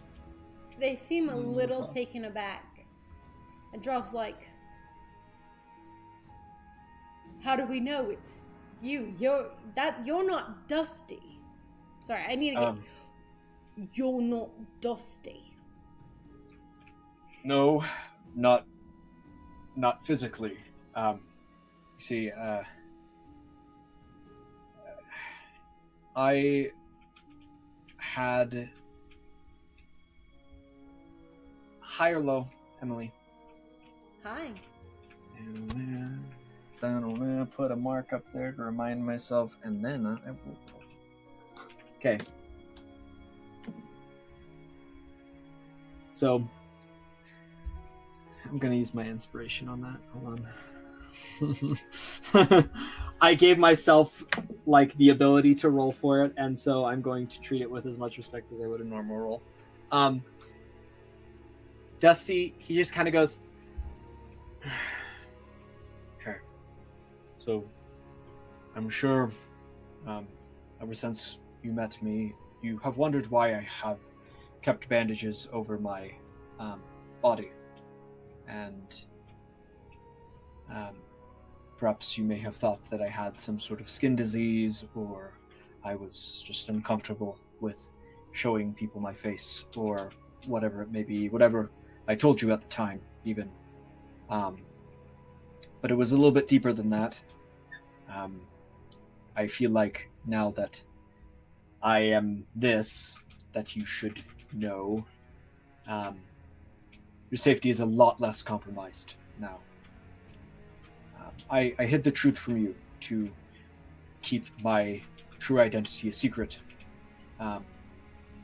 because if that knowledge fell into the wrong hands, or if someone knew that you knew, then you would be in danger, and so would Tax. So, I mentioned my father to you both, Miles Morano. He's an inventor. He came... Well, some of the inventions, not far unlike the showers that were in Dragondale. Yes, we know. We met him. Yeah. I was one of his creations. I was a being made up of metal and magic. I was blessed by some grand powers to be able to move and behave as I did. But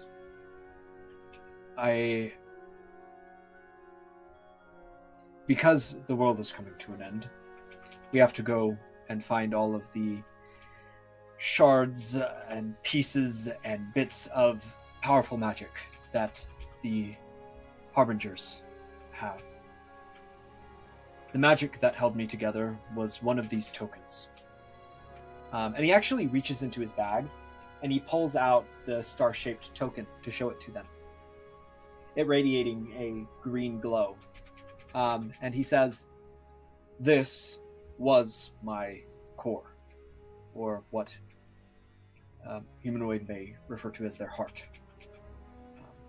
But in order to perform this ritual, likely I would have been torn to shreds in the process. So we expedited the process a little bit, and we removed my heart. I passed onto the hillside for a time. Oh, wow. Speaking of the hillside, I need to talk to Nuri. I'm sorry. Anyway, the hillside. I died, and we had a druid cast a spell to bring me back from the dead and give me a new body. This one that you see. And he kind of like holds up his hands, and he seems very proud of the fact that his fingers can move so like dexterously. It's like, but this is my new body. This is who I am and will be for the time being. That is, of course, if I'm not still spiritually connected to this thing. I may still die after this is used up. I don't know, but crossing my fingers. Let's hope that doesn't happen. But I kept this from you because I didn't want... If people knew that a buddy like me could be made, they may try to make combat versions of me. A military that didn't have to eat, that didn't have to sleep. And they may try to use it, or worse. But they would have used you to get to me. But I am not that anymore. I am... And he just kind of like gestures to himself. I am me. I'm the same me. Just a little bit scalier. And he like gives a really toothy grin. I apologize for keeping this for so long, but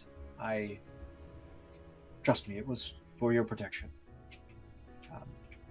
And he just kind of like, at that point, he like sets both his hands on like the core, and he says, I know it's a little bit different, but hopefully you can get used to it, I suppose. Not like I'm different. Still be visiting you all, and I still care about you and love you all very much. Figured I should talk to you both before I talk to Tex. Yes, Seji, he is a dragonborn. Drav Yes. seems very skeptical. He doesn't seem to believe you quite yet. But Girth, still a little skeptical as well, just stares at you, kind of looking you up and down, but then looks towards you, towards your face. She goes, if you're really dusty, would you answer this one question for me? Oh no, riddles. Yeah, of course. Anything. The day that Thea first brought you to us, brought you to our home, and you came and became a part of our family. Do you remember what I said to you that day? That evening when we sat alone and spoke for a while. Do you remember what I said to you that night?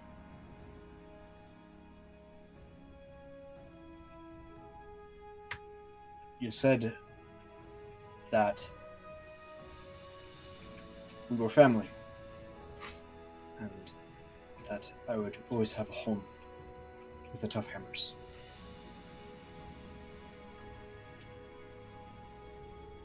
She breaks out into a little goofy grin.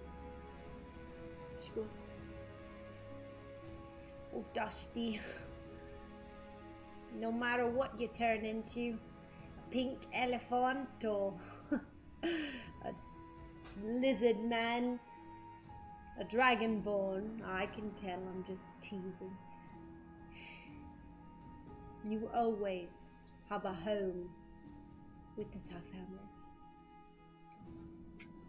She goes over and she gives you a big, tight hug that feels very tight. This is worse than usual. And you just hear her go. She whispers into your ear and she goes, you're my son. Always will be. Always have been. You're one of us, Dusty.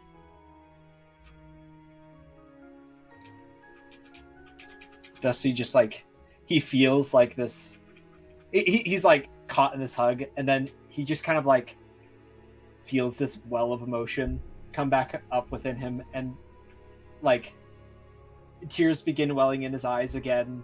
As I mean, this is his family too. It's not just the party. And he just like, with many of his tears spent already, he begins crying, but it's not quite as violent as it was before. he's a little more comfortable here perhaps, but he just like embraces her and just kind of like puts his head into her shoulder.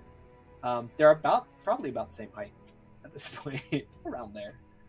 But he just kind of like puts his head into her shoulder and just tightly hugs her, and he just says, "Thank you. It's good to have a home." It is good.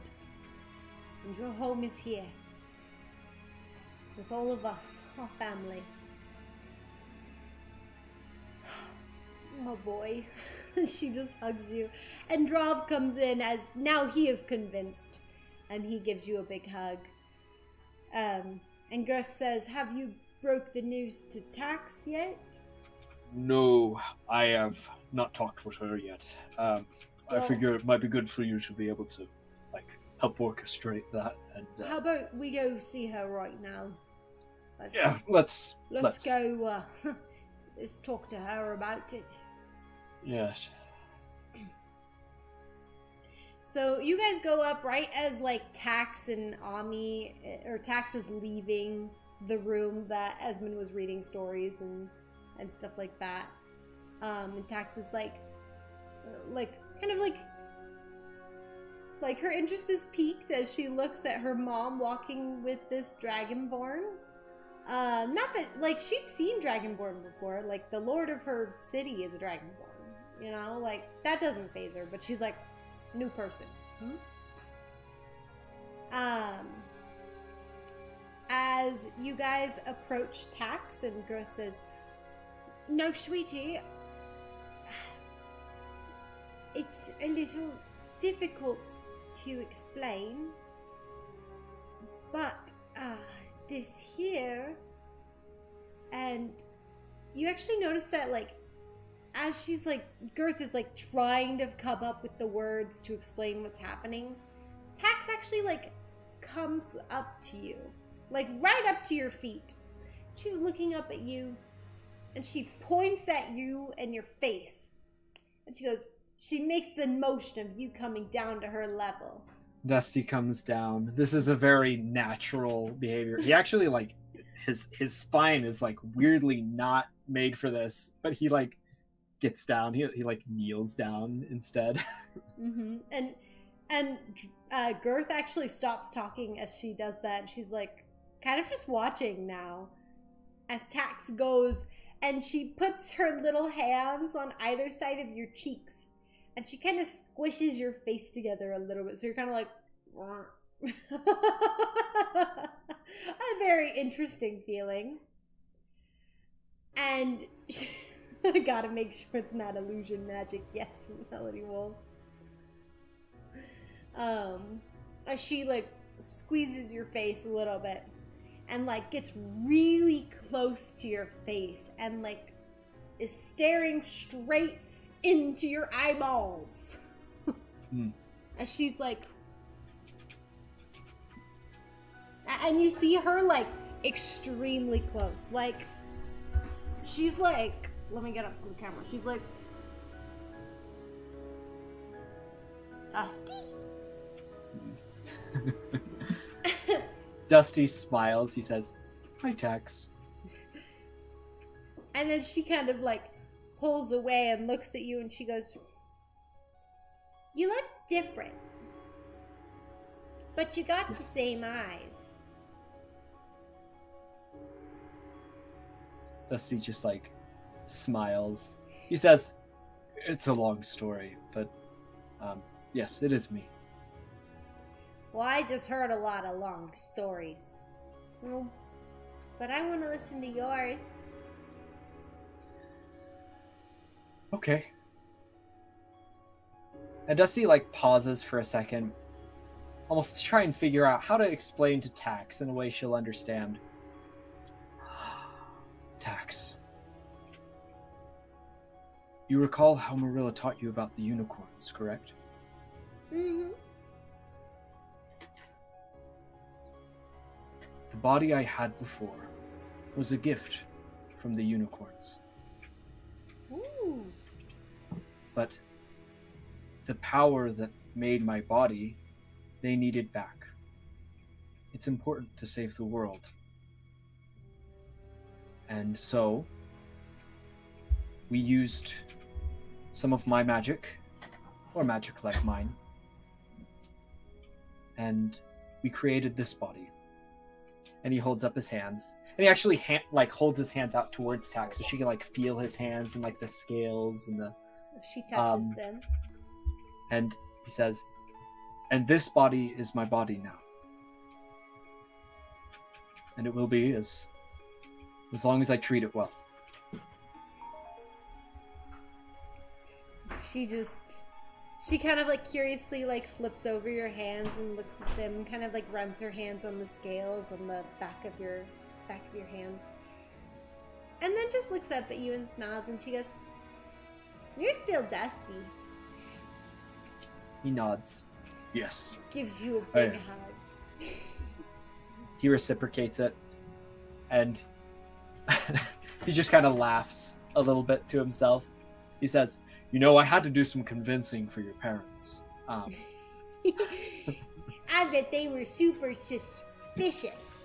Oh, they were. They so very were. And he looks back up towards the other two, and he just gives them this big toothy grin. And Gertha's like, "Hey, when you're adults, you have to worry about these things." Yes, I suppose. But we've cleared it all up.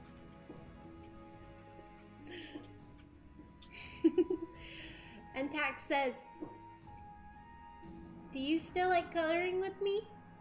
Yes. One of my favorite activities. Do you want to go color? Absolutely. We have some time. I can feel the ship moving anyways. Yeah. So. Are the horses back on the ship? Yes, they are. Okay. We've left them once before on accident, so I just wanted to make sure we got them. They came back. They came back on the ship before it went away. During that hour you were unconscious, they were like, we'll go back in. Yeah. I like to think that during this time, Tax is introducing him to the horses, as to make sure that they're not confused. Because apparently her parents were so confused about this, so she has to explain to everybody. This is Dusty, guys.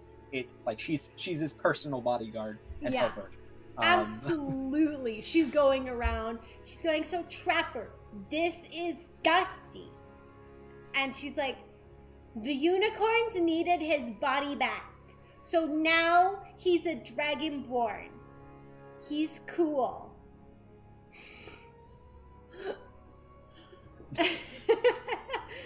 And then she's going, "Now Lucky, this is Dusty. Don't get confused." And she goes around, she goes even up to Esmond and is like, "Esmond, this is Dusty." Hey. And Dusty's like, or Esmond's like, "Hey." He knew about the plan. So yeah, he knew about the plan. He's like, "Good looking body there." Thanks. Feels a little bit lighter than the other one. Yeah. I like that outfit. I like that outfit. He's like, Yeah, I know. looks slimming on you. Oh, thanks. I don't know why I feel so happy about that compliment, but thanks.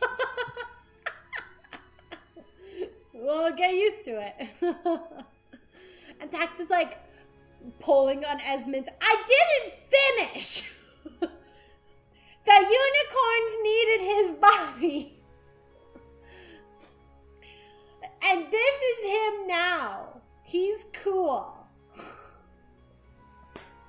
And he goes, wow, he is cool. And she's like, good. Now don't forget him. And then she like walks away pulling your hand. She goes up to like all of you guys in the party. She like walks up to Dane and Douse and like Amaris all chatting, and Nuri's there too. And she goes, she points at all of you, does the little like swivel of her finger, and she goes, this Boom. is Dusty. The unicorns needed his body. Yes. Yes, Absolutely. we did. Amaris is going to like, is gonna like get down to Tax's level, and she's gonna be like, "Hey Tax, you want me to tell you something?" I didn't finish. Okay. But then I want to hear. Okay. The unicorns needed his body. So they gave him this one, and he's cool now. Okay, now I want to hear. He's very cool. And Amaris is going to like lean in pretty close and just be like, "We already knew. We were there when it happened." Why wasn't I there? That is a very good question. I want to meet a unicorn. You guys keep meeting all these unicorns. I meant we were there when Dusty was given a new body. Yeah, by the unicorns. Actually, here on the ship. The unicorn was on the ship and no one told me? No one told. She like grabs her hair like she's having a midlife crisis. Nobody told me there was a unicorn on the ship. And she starts pacing back and forth. The unicorn! As she points at you, Dusty. She's like, you didn't tell me of the unicorn! Okay, no, Amaris is gonna gently grab her shoulders like, Tax. There wasn't a unicorn on the ship. It was done by another druid. So someone who has the same kind of magic as Dusty.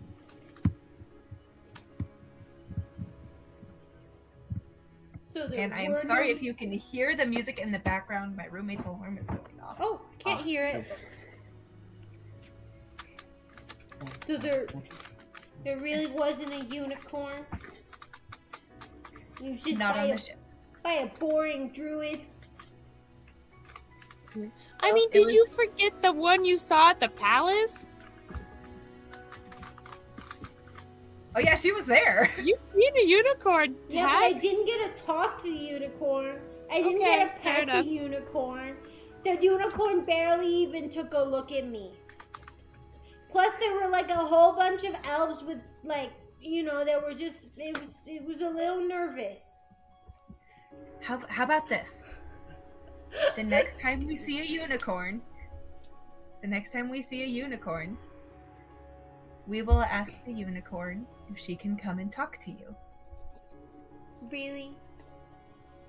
Yes. Pinky promise? Pinky promise. She holds you to it.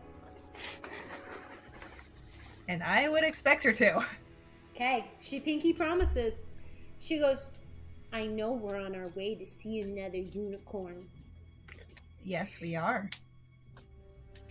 Okay. Douse would pull Dusty aside, like, you do have that spell that could bring her to a unicorn. Yes, I absolutely could. You just kind of like, and I am welcome at each of the ones we've talked to. So, I don't know if there'll be any trees at the one we're going to, but you could always take her to a different one later. Yeah. Just food for thought. just in case. Yeah, fair. I love it. And after you have that conversation with Dusty on the side, She happily tromps up to Dusty, grabs his hand, and goes, "We're gonna go draw." And then walks away. Pulled. Douse sprinkles some water on her just to mess with her. You actually notice that she kind of giggles when you do that. She's like, And then Douse throws a little bit bigger water ball at Dusty. Because he's never felt water before. Just gets smacked with the water. He rubs the back of his head a little bit, and he is feeling his hand. A gift from Way and myself. Oh, thanks. And he looks genuinely contemplative about it. He's like, huh. That was in part of this is a new sensation, so Douse wanted to introduce it to him, but he didn't know how to do it in a not weird way, so he's like, I'm just gonna throw a water ball. It works. Yeah. He just kind of feels it, and you see him looking at his hand as Tax pulls him away. Just huh. I love it. As you two head off to go draw, and the rest of the party heads off to start going about their business, the ship is heading towards the Harbinger of Fate. You guys continue traveling, and it will be a day's worth of travel. Right now it's about mid-afternoon. So we'll get there mid-afternoon. Yeah. You guys begin traveling again. And about mid-afternoon, like I said, at some point you recognize that you were just over water again. Douse, these are the familiar waves and the feeling of the salt air. This is home. You're back home. And he just jumps in. Yeah, he is greatly repressing the urge to just dive over the edge. The boat is flying very low to the water, very low above it, so you can feel that this salt water splashing into your face a little bit. More like misting. And Dane He's very happy. Dane is out there with you, enjoying every moment of it, and Way is so stoked. She's like, "We're here, the familiar waters." You're going to have to get in the water at some point. Oh yeah, I'm going to. Okay, good. This is not a debate. Good. I'm starting to feel a little bit parched, but don't water me yet. I want to be all full of this beautiful, amazing liquid salt. Oh. Daz sits there. He's pulls out his rope, contemplating tying it, jumping over the edge. He's oh.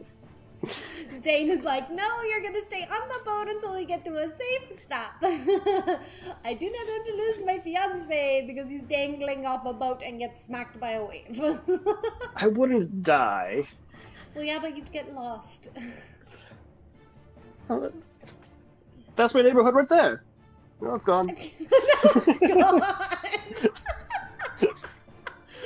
Goodbye.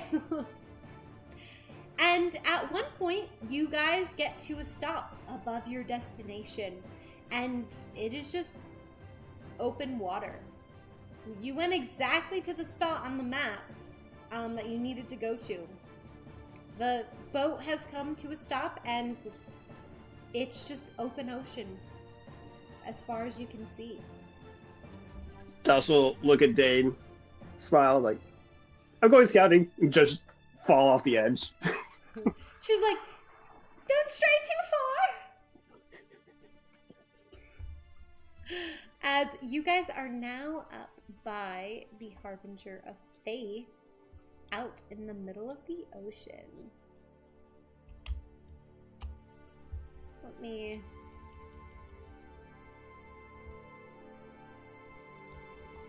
the sun is getting lower in the sky, so it is getting darker.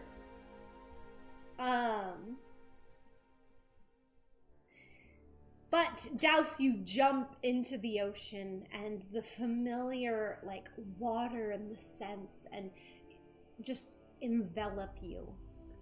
And you notice that your bracelet is just sucking in so much water. As The sea level decreases greatly. As Wei is just like, oh, I've missed this place. Missed the ocean. Douse will surface just slightly, like, please tell the others. And then he starts going back down. Dane gathers everyone else and is like, we're here. Douse went down to scout. But it seems like it may be underwater.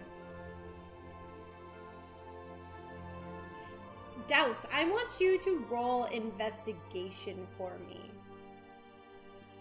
And again, if any of you in the audience would like to give advantage or disadvantage on the roll with your inspiration, you are more than welcome to. I mean, I already have inspiration. Even more inspiration? Hey. The inspiration. So I'll just use the one that's on my character sheet already. Hypothetically, collectively, you could re-roll 1, 2, 3, 4, 5, 6, 7, 8, 9, 10 times, including your inspiration. Fair and balanced. That is, you said investigation? Yes. Dirty 20. Dirty 20, alrighty. So you're looking around, and it seems to be just so dark in this area that you're not even, like, quite sure if there's anything.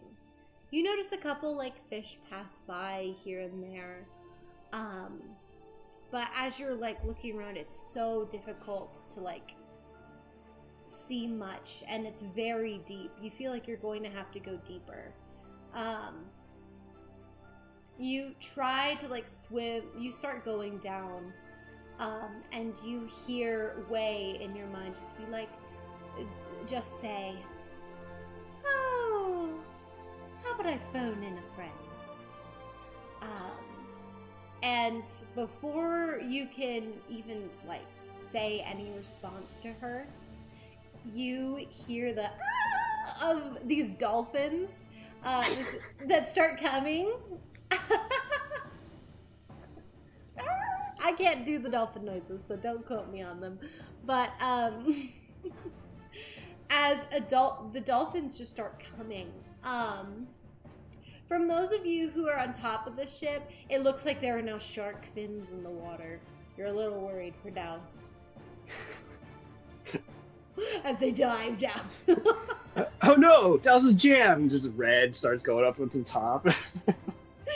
Oh yeah, his jam. As a dolphin comes and, like, sidles beneath you, and you just, like, you instinctively just, like, wrap your arm around its, like, top fin, or the top fin. Dorsal fin. What? Dorsal. The dorsal fin. Thank you. The SpongeBob. Cue the dolphin noise. Yeah. I love it. And it starts to bring you deeper a lot faster than you were able to go. Like, Genasi's are good underwater. Or water Genasi's are good underwater. But, like, with a dolphin, you're, like going through the water. Slicing through. Yeah, we kind of lack the fins, but, you know. Mm-hmm. And with the 20 that you had, like, the dolphin expertly, like, goes deep enough to where you see this, like, you see, like, the bottom of the ocean floor here with all the sand and rocks and gravel and all this stuff. And you actually see, like, this little, like, these carved steps that are covered in, like, coral and sea grass and whatnot. But they're carved steps with, like, this symbol on the front of this circle. And it seems to have, like, the image of a bull carved on it. And the dolphin brings you over to this spot here and actually waits around for you. As you're investigating, you notice that once you stand on this insignia carved into the ground, you see before you what you thought was just a rocky outcropping is actually a doorway. And you think that this could be the entrance. Okay. Locating it and whatnot, Douse would return up to the surface to kind of relay. Or he doesn't want to enter in without the rest of the party, but he wanted to at least know where we were going. Yeah, and you ride the dolphin back up. And he'd make note of about how deep it was and stuff like that. Awesome. Perfect. You pop back up to the surface and Dane is like, "Oh, thank goodness! I was so worried."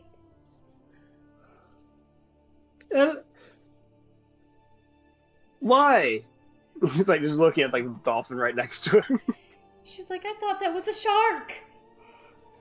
Oh, no. They're wonderful dolphins. Way called them for us. Oh, good. Yes. Well, I found the entrance, but it's at the bottom, about, I don't know, was it hundreds of feet down, or was it? I'd say it's probably 80 feet down.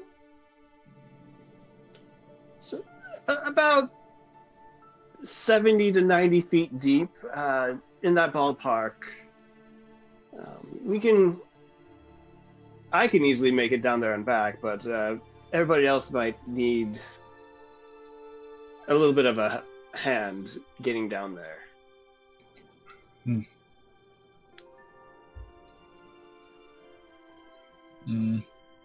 Well, I mean, I can always turn into a dolphin. Studied them in the monastery, and he looks over the side of the ship, and I see one right there.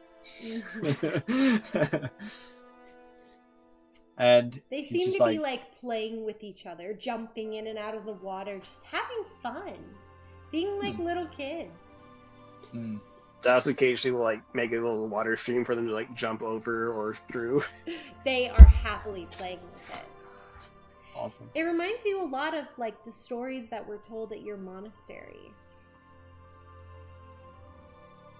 I love these guys. They're so fun.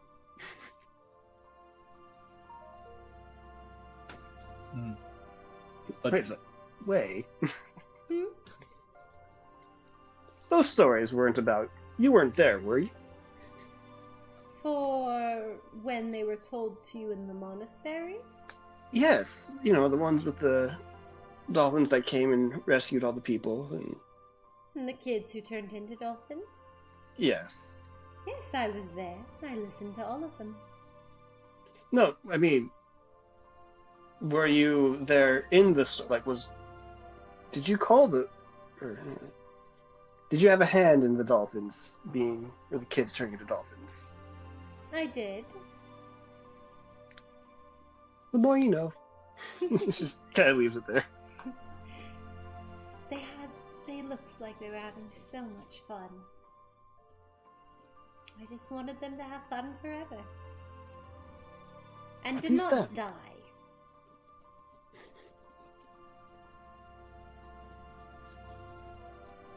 Are these them? Yes. And of course they've reproduced as well, so maybe not the ones from forever ago, but... Oh, mind a little less blown now, but still blown. Yes, but wasn't it Junipass? It was Junipass. If those who remember the story, it was told very early on in the campaign. A story from Douse's monastery, where essentially they were this people that were crossing the ocean to another continent, essentially. And their goddess, Junipass, created a rainbow bridge for them to walk across and make it to the other continent. They were so happy because they had so much love and belief in their goddess that they walked and continued going across this rainbow bridge.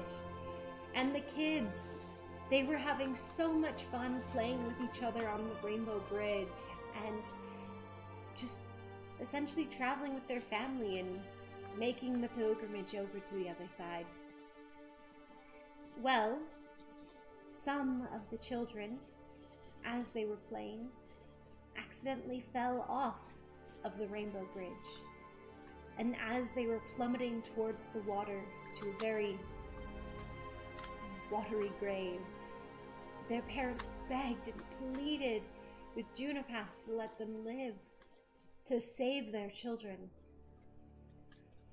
And with the help of Way, and with a little influence of Junipass, the kids were turned and transformed into dolphins, so they could forever play amongst the waves of the sea, and they wouldn't perish in the ocean.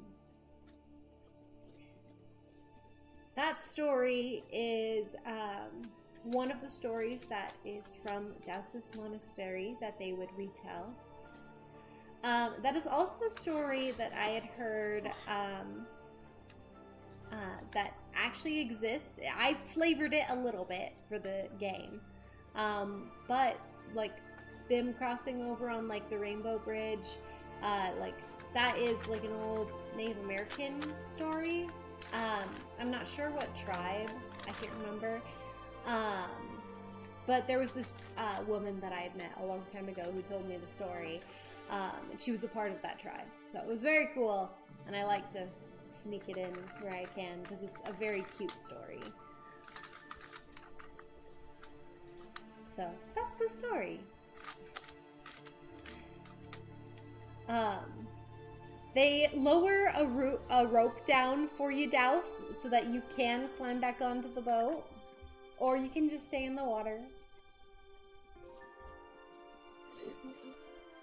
He stays in the water for a couple more minutes at least. Yeah. He's like, I'm in no rush. That's okay. Alright, Dane is like, so how are we going to join him down there? And Davdan and Esmond are all with you guys over at the side of the boat. Amaris goes and just like kind of jokingly pushes Dane over the edge, but like grabs her and pulls her back.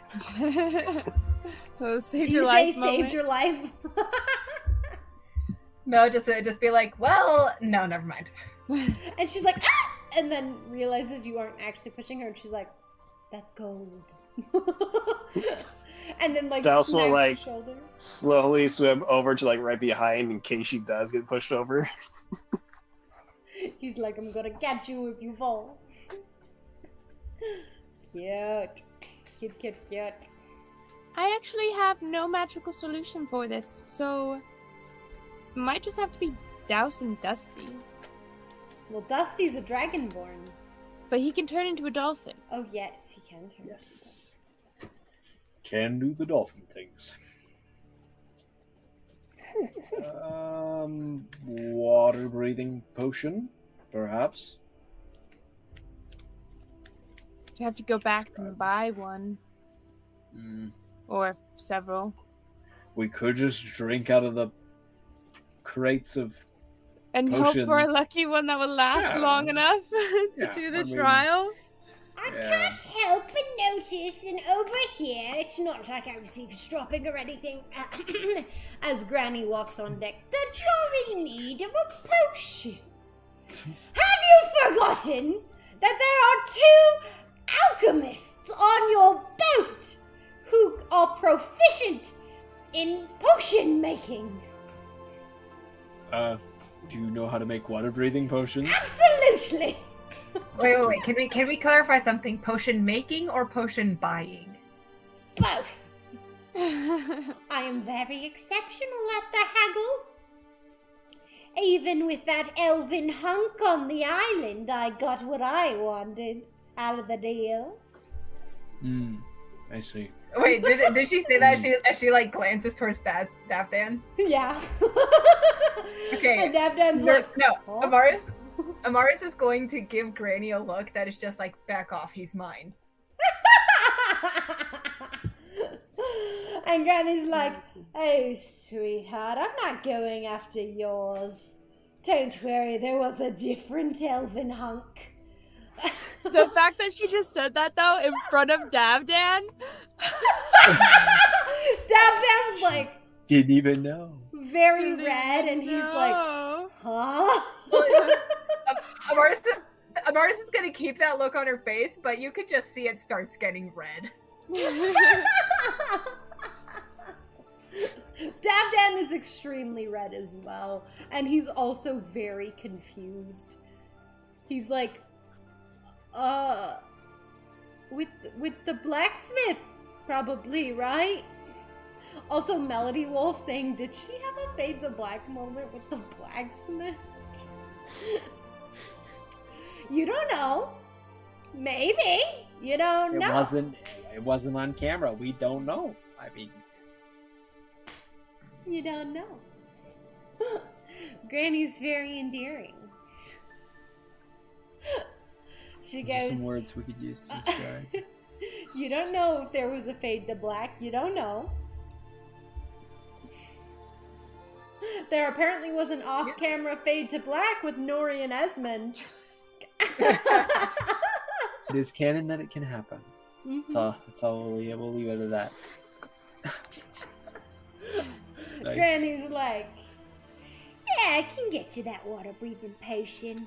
Just get, she points at Dane, and she goes, get your honey or whatever, or your hunky, to just get some seaweed. Fresh. On it! She starts going down. Said GG's, Granny. And one on-screen. Which one was the on-screen? It happened in the King's Palace. It was right after. Oh, yeah! With Nuri Right after they Esmond met the after family, they had a fade to black on screen. Whoo! It is what it is. She's It super is what married, it is. okay? It's allowed. She is True. married. She is super married. And like I said, you don't know.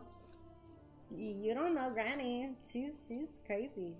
She's wild. She's got a wild side. Douse, you come up with like the seaweed, just like mounds of it, and Granny goes, "Thank you," and she like grabs it all and like it's all over her face as she like starts walking back to. I also got a little seahorse. I'll just put you back in the water. He goes.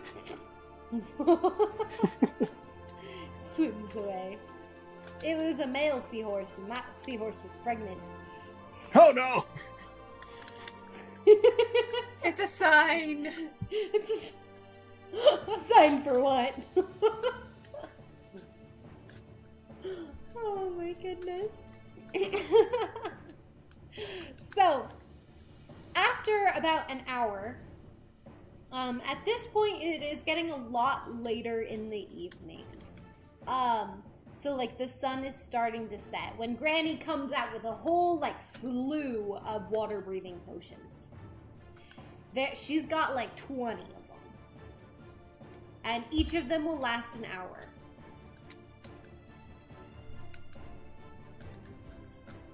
She's like, it might taste a bit grainy going down since I didn't have all of my materials.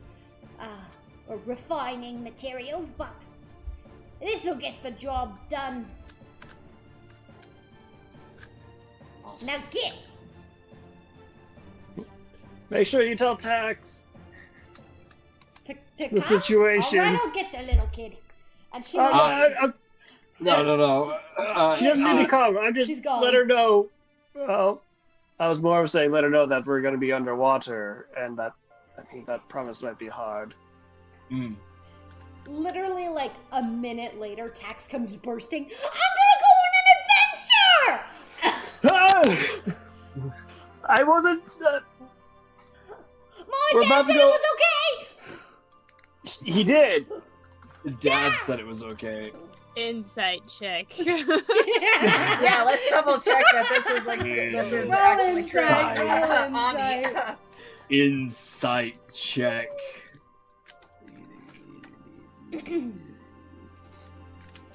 Sierra got a 15. Dusty got a 12. I'm still As gonna the ask mother, Rob. she knows. She has more insight on this. Alrighty. Greg, yeah, that's totally Wait, plausible. Oh. I'm rolling insight too. Gotta roll it. Roll it. That's 16. 16, alrighty. So, Dusty, you're like, yeah, probably. Nuri and Amaris, you guys are kind of like, how did she get her parents to agree that fast? Kind of a thing. So you're a little sus of it, but not entirely, like, unsure that it's not true or anything. This is one deceptive little girl. You know, Tax, considering it's going underwater, I would actually need your parents to, like, sign a thing. So... I'll go get Mom right now. Okay. Well, actually, do we even have enough potions to take her? I see there's a whole slew right there. I thought there was only 4. There's a lot. That's 4. 1, 2, 3, 4. Yeah, there's a whole stack of there's 20. 1, 2, 3, 4, 5, 6. That would make you 7. I don't think we have enough. There's enough. There's There's enough. not enough, And Tax. she like runs out, and like literally like a minute later, Girth is coming out like, oh my goodness, being dragged. And she's like, I was just telling him. She takes a deep breath. I was just telling him that you told me that I could go on them on the underwater adventure and ride a dolphin and see a unicorn, and that you said yes. And Girth's like, You're actually okay with her going 300? How far is it? 300? About 70 to 90 feet underwater. Underwater? Yeah. There's not any monsters down there, are there? It's the ocean. Yes. None. I didn't see any monsters. Usually just the local sea life, but Yeah. there will be a trial as there have been for the others. That can be deadly. Yes. Where she can't get help. For some of them. Yeah. She. I mean, if you Girth, want her to die underwater all alone, I mean, okay. I mean, we'll be Girth there. like glares daggers at you for a second when you made that comment, and she pulls Tax off to the side and kneels down to her. She goes, "Darling, sweetie, this might be a bit too dangerous for you right now. We should let the adults handle it." She goes, "But I'm ready. I'm ready. I want to go." They're all becoming British now. I want to go, mother. Mother. She's like, "I really want to see the unicorn, and I can help." She's like, and Girth just goes, "You might be a hindrance to them." And Tax is like, "No, I won't. I'll pull my weight." She pulls out her dagger. She's like, "I can fight." And Girth takes a good long look at Tax. And then she gets down, like, close to her daughter, and she goes, "You fight hard?" And Tax is like, "Yeah!" She goes, "And if anything that you don't think you can handle comes across, you'll stick with the group?" She goes, yes! She goes, can I trust you on this? She goes, yes! She goes, she looks at her, gives her a tight little squeeze, and then pats her on the head and says, good luck.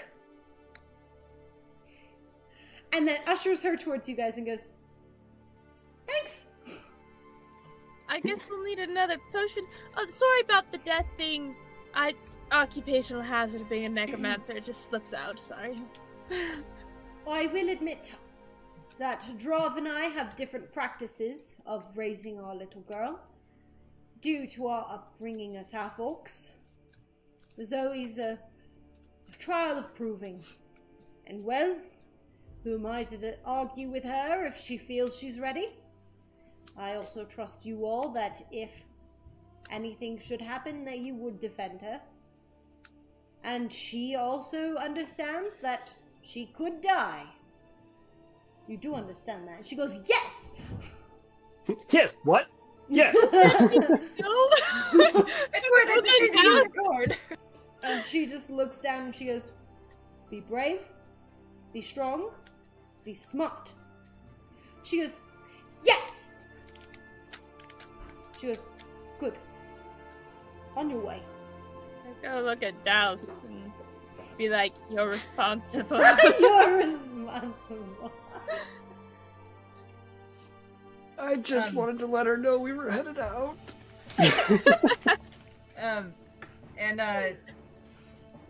Before they go into the water, because Amaris doesn't know if they're going to be able to speak underwater, but she's going to turn to Tax, and she's going to be like, now Tax, like, your mother gave you some great advice, but there's one more thing I want to tell you. You've got to have faith. This unicorn that we are going to see will require a lot of faith, all right? Okay. Can you do it? Yes. Say it louder. Can you do it? Yes, I can! That's the spirit. Let's go. Yeah! I'm gonna use my spell scroll to put mage armor on her. Okay. She's like, whoa, I feel tingly. Yep, it'll Douse will just help a little. slip That's his very painful, Nuri. location finding ring off his finger and put it on her, like, Dane, please. Please. Dane's like, I got you. She's like, don't worry. I'm the cleric. I got you.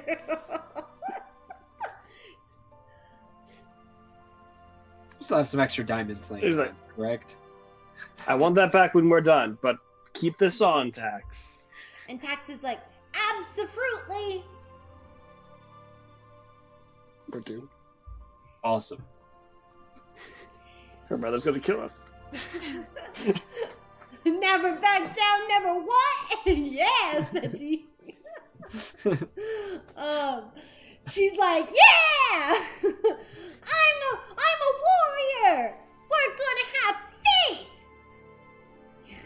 Yeah. Yeah, we are. Yeah! She's like, yeah! Yes. Lars is like totally hyping up this kid. She's like, ah! Freaking out. And as you guys are all about to drink the potions, we're gonna end tonight's session. Never back down, never what? This can only end well. Yeah. And you know This what? is the moment. The smoking gun. This is is it. the moment. This is it. Yeah, you guys have Tax with you. We found it. We And found who it. knows? This is where Maybe it's I'll gonna ask Our the campaigns, audience next week to bring their villain dice. arc. Maybe they'll make Tax's rolls. Awesome. be. Oh no. We'll see. We'll see if that works out. But bring your dice just in case. Please, before you guys all head out, audience, just a couple things. If you guys want to gain a point of audience inspiration for next week's session, we want you to comment on our video with your answer to this question. What are your thoughts on Dusty's race change? Yeah, what do you think about it? We want to know what you think about it, guys. So if you comment your answer to that on the video, then we will give you a point of audience inspiration, which will allow you to change the roles in the game. Additionally, after this session, there's only 4 sessions left. So make sure you're there to witness the end of the Harbingers campaign. And tune in next week to see if Tax is going to survive this trial. Yes, and Melody Wolf, you get a point of inspiration for that, for saying what you think about Dusty's transformation, or his race change. Again, we love you guys so much. Please check out on Amazon. Our campaign keepers are officially out and released, so you can get our campaign keepers along with the updated 2nd edition with all new pages and more on our Amazon, through Amazon essentially. But if you want to go find them, go to our website, rosemarypgstudios.com. And that's where you can be able to find the campaign keepers and the 2nd edition of them. As always, we love you so much. We wouldn't be able to be doing this without you guys. You're the best. And we'll see you next week. Bye.